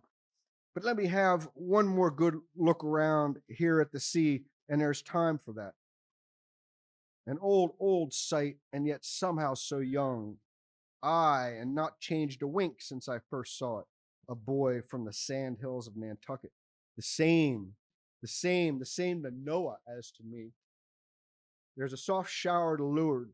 Such lovely leewardings. They must lead somewhere, to something else than common land, more palmy than the palms. Leeward, the white whale goes that way. Look to windward then, the better if the bitterer quarter. But goodbye, old masthead. What's this, green? Aye, tiny mosses in these warped cracks. No such green weather stains on Ahab's head. There's the difference now between man's old age and matters. But I, old mast, we both grow old together, sound in our holes, though are we not, my ship? Aye, minus a leg, that's all. By heaven, this dead wood has the better of my live flesh every way. I can't compare with it, and I've known some ships made of dead trees outlast the lives of men made of the most vital stuff of vital fathers. What's that he said? He should still go before me, my pilot, and yet to be seen again? But where? Will I have eyes at the bottom of the sea, supposing I descend those endless stairs? And all night I've been sailing from him wherever he did sink to. Aye, like many more thou toldst direful truth as touching thyself. O Parsi, but Ahab, there thy shot fell short. Goodbye, masthead. Keep a good eye upon the whale the while I'm gone. We'll talk tomorrow, tonight, when the white whale lies down there, tied by head and tail. He gave the word, and still gazing round him, was steadily lowered through the cloven blue air to the deck. In due time, the boats were lowered, but as standing in his shallop stern, Ahab just hovered upon the point of the descent. He waved to the mate, who held one of the tackle ropes on deck, and bade him pause. Starbuck, sir, for the third time my soul's ship starts upon this voyage. Starbuck, aye, sir, thou wilt have it so. Some ships sail from their ports and ever afterwards are missing, Starbuck. Truth, sir, saddest truth. Some men die at ebb tide, some at low water, some at the full of the flood. And I feel now like a billow that's all one crested comb, Starbuck. I am old. Shake hands with me, men. Their hands met, their eyes fastened. Starbuck's tears the glue. Oh, my captain, noble heart. Go not, see it's a brave man that weeps. How great the agony of the persuasion then. Lower away, cried Ahab, tossing the mate's arm from him. Stand by the crew. In an instant, the boat was pulling around close under the stern. The sharks, cried a voice from the low cabin window there. Oh, master, master, come back. But Ahab heard nothing, for his own voice was high lifted then, and the boat leaped on. Yet the voice spake true, for scarce had he pushed from the ship when numbers of sharks, seemingly rising from out of the dark waters beneath the hull, maliciously snapped at the blades of the oars every time they dipped in the water, and in this way accompanied the boat with their bites. It is a thing not uncommonly happening to the whaleboats in those swarming seas. The sharks at times apparently followed them in the same prescient way that vultures hover over the banners of marching regiments in the east. But these were the first sharks that had been observed by the Pequod since the white whale had been first decried, and whether it was that Ahab's crew were all such tiger-yellow barbarians, and therefore their flesh more musky to the sense of the sharks, a matter sometimes well known to affect them. However it was, they seemed to follow that one boat without molesting the others. Heart of wrought steel, murmured Starbuck, gazing over the side and following with his eyes the receding boat. Canst thou yet ring boldly to that sight, lowering thy keel among ravening sharks and followed by them open-mouthed to the chase, and this the critical third day? For when 3 days flow together in one continuous pursuit, be sure the first is the morning, the second the noon, and the third the evening, and the end of that thing, be that end what it may. Oh my God, what is this that shoots through me and leaves me so deadly calm, yet expectant, fixed at the top of a shudder? Future things swim before me as in empty outlines and skeletons. All the past is somehow grown dim. Mary, girl, thou fadest in pale glories behind me. Boy, I seem to see, but thy eyes grown wondrous blue. Strangest problems of life seem clearing, but clouds sweep between. Is my journey's end coming? My legs feel faint like his who has footed it all day. Feel thy heart. Beats it yet? Stir thyself, Starbuck. Stave it off. Move, move. Speak. Masthead there. Save ye my boy's hand on the hill. Crazed. Aloft there. Keep thy keenest eye upon the boats. Mark well the whale. Ho again. Drive off that hawk. See, he pecks. He tears the vein, pointing to the red flag flying at the main truck. Ha! He soars away with it. Where's the old man now? Seest thou that sight, O Ahab? Shudder, shudder. The boats had not gone very far when, by a signal from the mastheads, a downward pointed arm, Ahab knew that the whale had sounded but intended to be near him at the next rising. He held on his way a little sideways from the vessel, the becharmed crew maintaining the profoundest silence as the head-beat waves hammered and hammered against the opposing bow. Drive in your nails, O ye waves, to their uttermost heads drive them in. Ye but strike a thing without a lid, and no coffin and no hearse can be mine, and hemp only can kill me. Ha ha! Suddenly the waters around them slowly swelled in broad circles, then quickly upheaved as if sideways sliding from a submerged berg of ice, swiftly rising to the surface. A low rumbling sound was heard, a subterraneous hum, and then all held their breaths, as bedraggled with trailing ropes and harpoons and lances, a vast form shot lengthwise but obliquely from the sea. Shrouded in a thin, drooping veil of mist, it hovered for a moment in the rainbowed air and then fell swamping back into the deep. Crushed 30 feet upwards, the waters flashed for an instant like heaps of fountains, then brokenly sank in a shower of flakes, leaving the circling surface creamed like new milk around the marble trunk of the whale. Give way, cried Ahab to the oarsmen, and the boats darted forward to the attack. But maddened by yesterday's fresh irons that corroded in him, Moby-Dick seemed combinedly possessed by all the angels that fell from heaven. The wide tiers of welded tendons overspreading his broad white forehead beneath the transparent skin looked knitted together as head-on he came churning his tail among the boats and once more flailed them apart, spilling out the irons and lances from the two mates' boats and dashing in one side of the upper part of their bows, but leaving Ahab's almost without a scar.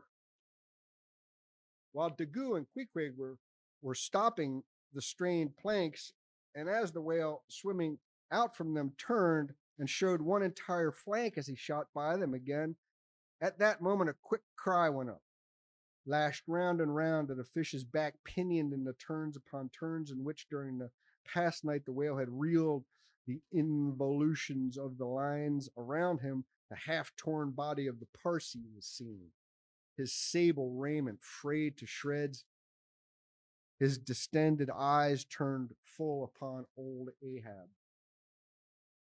The harpoon dropped from his hand. Befooled, befooled, drawing in a long, lean breath. Aye, Parsee, I see thee again. Aye, and thou goest before in this. This, then, is the hearse that thou didst promise. But I hold thee to the last letter of thy word. Where's the second hearse?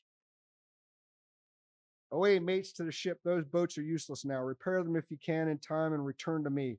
If not, Ahab is enough to die. Down, men. The first thing that but offers to jump from this boat I stand in, that thing I harpoon. Ye are not other men, but my arms and my legs, and so obey me. Where's the whale? Gone down again. But he looked too nigh the boat, for as if bent upon escaping with the corpse he bore, and as if the particular place of the last encounter had been but a stage in his lurid voyage, Moby-Dick was now again steadily swimming forward and had almost passed the ship, which thus far had been sailing in the contrary direction to him, though for the present her headway had been stopped. He seemed swimming with his utmost velocity, and now only intent upon pursuing his own straight path in the sea. Oh, Ahab, cried Starbuck, not too late is it even now the third day to desist. See, Moby-Dick seeks thee not. It is thou that madly seekest him. Setting sail to the rising wind, the lonely boat was swiftly impelled to leeward by both oars and canvas. And at last, when Ahab was sliding by the vessel so near as plainly to distinguish Starbuck's face as he leaned over the rail, he hailed him to turn the vessel about and follow him, not too swiftly, at a judicious interval. Glancing upwards, he saw Tashtego, Queequeg, and Daggoo eagerly mounting to the three mastheads, while the oarsmen were rocking in the two stave boats which had just been hoisted to the side and were busily at work in repairing them. One after the other, through the portholes as he sped, he also caught flying glimpses of Stubb and Flask busying themselves on deck among bundles of new irons and lances. As he saw all this, as he heard the hammers in the broken boats, far other hammers seemed driving a nail into his heart. But he rallied, and now marking that the vane or flag was gone from the main masthead, he shouted to Tashtego, who had just gained that perch, to descend again for another flag and hammer and nails, and so nail it to the mast. Whether fagged by the 3 days running chase and the resistance to his swimming in the knotted hamper he bore, or whether it was some latent deceitfulness and malice in him, whichever it was, the white whale's way now began to abate, as it seemed, from the boat so rapidly nearing him once more, though indeed the whale's last start had not been so long a one as before. And still as Ahab glided over the waves, the unpitying sharks accompanied him and so pertinaciously stuck to the boat and so continually bit at the plying oars that the blades became ragged and crunched and left small splinters in the sea at almost every bit. Heed them not, those teeth, but give new rowlocks to your oars. Pull on, 'tis the better rest, the shark's jaw than the yielding water. But at every bite, sir, the thin blades grow smaller and smaller. They'll last long enough. Pull on. But who could tell, he muttered, whether these sharks swim to feast on the whale or on Ahab? But pull on, aye, all alive now. We near him. The helm, take the helm, let me pass. And so saying, two of the oarsmen helped him forward to the bows of the still flying boat. At length, as the craft was cast to one side and ran rangingly along with the white whale's flank, he seemed strangely oblivious to its advance, as the whale sometimes will. And Ahab was fairly within the smoky mountain mist, which, thrown off from the whale's spout, curled round his great monadnock hump. He was even thus close to him, when, with body arched back and both arms lengthwise high lifted to the poise, he darted his fierce iron and his far fiercer curse into the hated whale. As both steel and curse sank to the socket as if sucked into a morass, Moby-Dick sideways writhed, spasmodically rolled his nigh flank against the bow, and without staving a hole in it, so suddenly canted the boat over that had it not been for the elevated part of the gunwale to which he then clung, Ahab would once more have been tossed into the sea. As it was, 3 of the oarsmen, who foreknew not the precise instant of the dart and were therefore unprepared for its effects, these were flung out, but so fell that in an instant 2 of them clutched the gunwale again, and rising to its level on a combing wave, hurled themselves bodily inboard again, the 3rd man helplessly dropping astern, but still afloat and swimming. Almost simultaneously, with a mighty volition of ungraduated, instantaneous swiftness, the white whale darted through the weltering sea. But when Ahab cried out to the steersman to take new turns with the line and hold it so, and commanded the crew to turn round on their seats and tow the boat up to the mark, the moment the treacherous line felt that double strain and tug, it snapped in the empty air. What breaks in me? Some sinew cracks, 'tis whole again. Oars burst in upon him. Hearing the tremendous rush of the sea-crashing boat, the whale wheeled round to present his blank forehead at bay. But in that evolution, catching sight of the nearing black hull of the ship, seemingly seeing in it the source of all his persecutions, bethinking it may be a larger and nobler foe, of a sudden he bore down upon its advancing prow, smiting his jaws, and fiery showers of foam. Ahab staggered, his hand smote his forehead. I grow blind. Hands stretch out before me that I may yet grope my way. Is it night? The whale, the ship, cried the clinging oarsman. Oars, slope downward to thy depths. O sea, that ere it be forever too late, Ahab may slide this last time upon his mark. I see the ship, dash on, my men. Will ye not save my ship? But as the oarsmen violently forced their boat through the sledgehammering seas, the before whale smitten bow ends of 2 planks burst through, and in an instant almost the temporarily disabled boat lay nearly level with the waves, its half waiting, splashing crew trying hard to stop the gap and bail out the pouring water. Meantime, for that one beholding instant, Tashtego's masthead hammer remained suspended in his hand, and the red flag, half wrapping him as with a plaid, then streamed itself straight out from him as his own forward flowing heart, while Starbuck and Stubb, standing upon the bowsprit beneath, caught sight of the downcoming monster just as soon as he. The whale, up helm, up helm. Oh, all ye sweet powers of air, now hug me close. Let not Starbuck die, if die he must, in a woman's fainting fit. Up helm, I say, ye fools. The jaw. Is this the end of all my bursting prayers, all my lifelong fidelities? Oh, Ahab, lo thy work.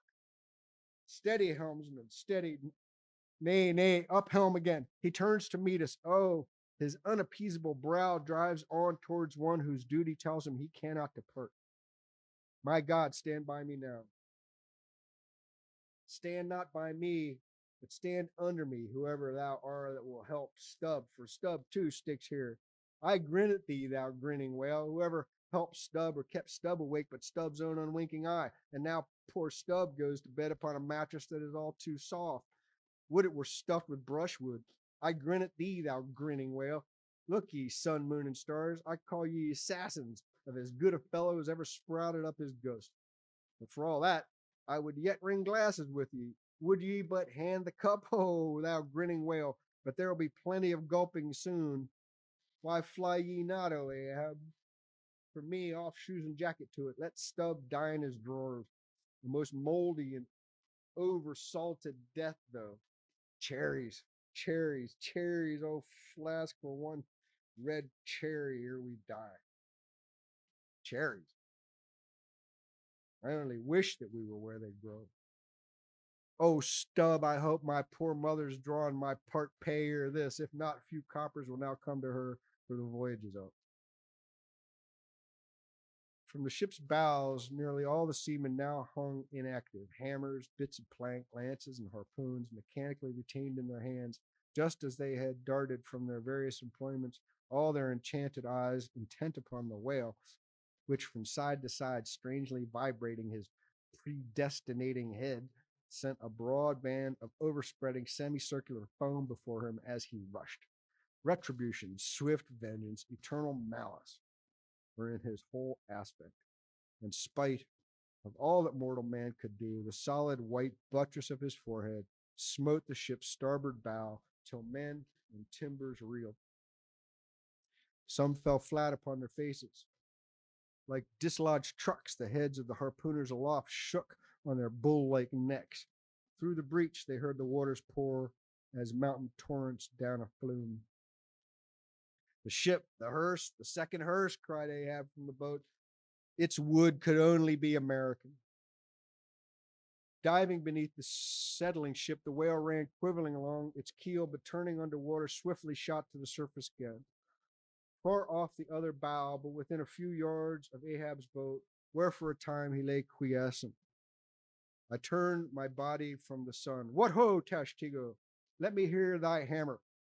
O ye three unsurrendered spires of mine, thou uncracked keel, and only God-bullied hull, thou firm deck and haughty helm, and pole-pointed prow, death-glorious ship, must ye then perish, and without me? Am I cut off from the last fond pride of meanest shipwreck captains? Oh, lonely death on lonely life. Oh, now I feel my topmost greatness lies in my topmost grief. Ho, ho, from all your furthest bounds, pour ye now in, ye bold billows of my whole foregone life, and top this one piled comber of my death. Towards thee I roll, thou all-destroying but unconquering whale. To the last I grapple with thee, from hell's heart I stab at thee. For hate's sake I spit my last breath at thee. Sink all coffins and all hearses to one common pool, and since neither can be mine, let me then tow to pieces while still chasing thee, though tied to thee, thou damned whale. Thus I give up the spear. The harpoon was darted, the stricken whale flew forward with igniting velocity. The line ran through the groove, ran afoul. Ahab stopped to clear it. He did clear it, but the flying turn caught him round the neck, and voicelessly as Turkish mutes bowstring their victim, he was shot out of the boat ere the crew knew he was gone. Next instance, the heavy eye splice of the rope's final end flew out of the dark, empty tub, knocked down an oarsman, and smiting the sea, disappeared in its depths. For an instant, the tranced boat's crew stood still, then turned. The ship, great God, where's the ship? Soon they, through dim, bewildering mediums, saw her sidelong, fading phantom, as if the gaseous Fata Morgana, only the uppermost masts out of the water, while fixed by infatuation or fidelity or fate to their once lofty perches. The pagan harpooneers still maintained their sinking lookouts on the sea. And now concentric circles seized the lone boat itself and all its crew, and each floating oar and every lance pole, and spinning, animate and inanimate, all round and round in one vortex, carried the smallest chip of the Pequod out of sight. But as the last whelmings intermixingly poured themselves over the sunken head of the Indian at the mainmast, leaving a few inches of the erect spar yet visible, together with the long streaming yards of the flag, which calmly undulated with ironical coincidings over the destroying billows, they almost touched. At that instant, a red arm and hammer hovered backwardly, uplifted in the open air, in the act of nailing the flag faster and yet faster to the subsiding spar. A skyhawk that tauntingly had followed the main truck downwards from its natural home among the stars, pecking at the flag and incommoding Tashtigo there, this bird now chanced to intercept its broad fluttering wing between the hammer and the wood. and simultaneously feeling that ethereal thrill, the submerged savage beneath in his death gasp gave his hammer frozen there, kept his hammer frozen there, and so the bird of heaven with archangelic shrieks and his imperial beak thrust upwards and his whole captive form folded in the flag of Ahab went down with his ship, which, like Satan, would not sink to hell till she had dragged a living part of heaven along with her and helmeted herself with it. Now small fowls flew screaming over the yet yawning gulf. A sullen white surf beat against its steep sides, then all collapsed, and the great shroud of the sea rolled on as it rolled 5,000 years.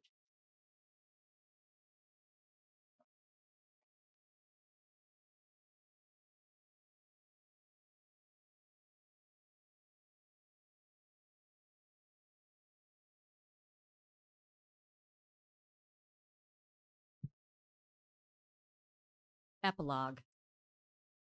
And I only am escaped alone to tell thee, Job. The drama's done. Why then here does anyone step forth? Because one did survive the wreck.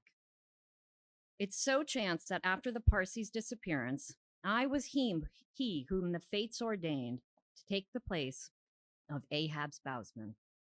When that bowsman assumed the vacant post, the same who, when on the last day the three men were tossed from out the rocking boat, was dropped astern.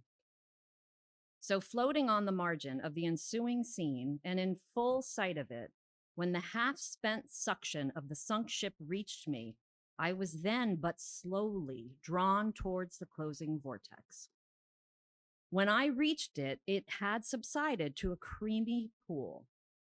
Round and round then, and ever contracting towards the button-like black bubble at the axis of the slowly wheeling circle, like another Ixion, I did revolve, till gaining that vital center, the black bubble upward burst, and now liberated by reason of its cunning spring, and owing to its great buoyancy, rising with great force, the coffin life buoy shot lengthwise from the sea, fell over and floated by my side.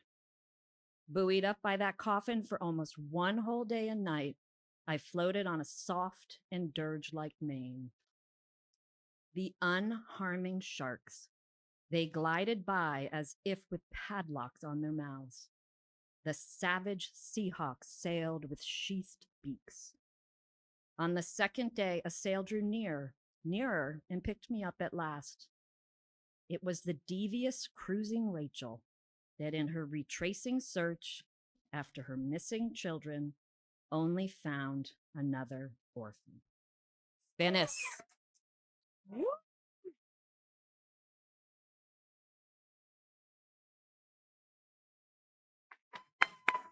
All of you, all of you.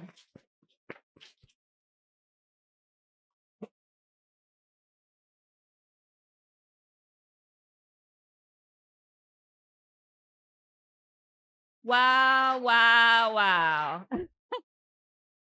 Thank you. Thank you all. Thank you all here. Thousands of you that poured through our doors this weekend.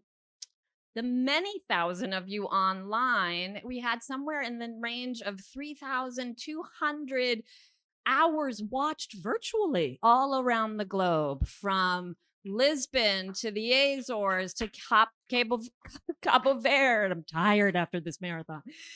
With our Portuguese mini marathon, we had well over 1,500 of you through the museum to celebrate this extraordinary novel from 31 states and multiple countries. As far as I know, we had France, we had China, and we had Australia. I think everybody knows Anne and Kevin. Raise your hands from Australia. Excellent. Thank you. For those in the room, do me a favor, turn around if you can, or over here. Can you look out the back windows here and look at the New Bedford port? It's a moody, moody Melvillian day.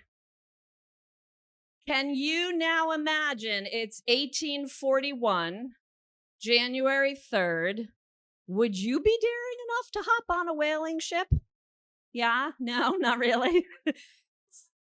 Not so much. So I always ask this question, if you'll bear with me for those in the room. If you are not from New Bedford, raise your hand. Amazing. That's incredible. Welcome to our incredible city. I hope you've enjoyed it. If it's your first time at the marathon, raise your hand. Unbelievable. Welcome.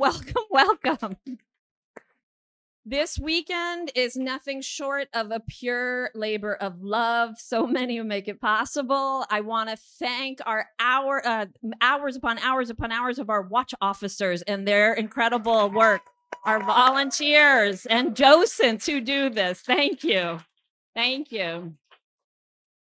To Andrew and Beatrice, where are Andrew and Beatrice, our special event crew? Beatrice is hiding, but Andrew's right here. Thank you.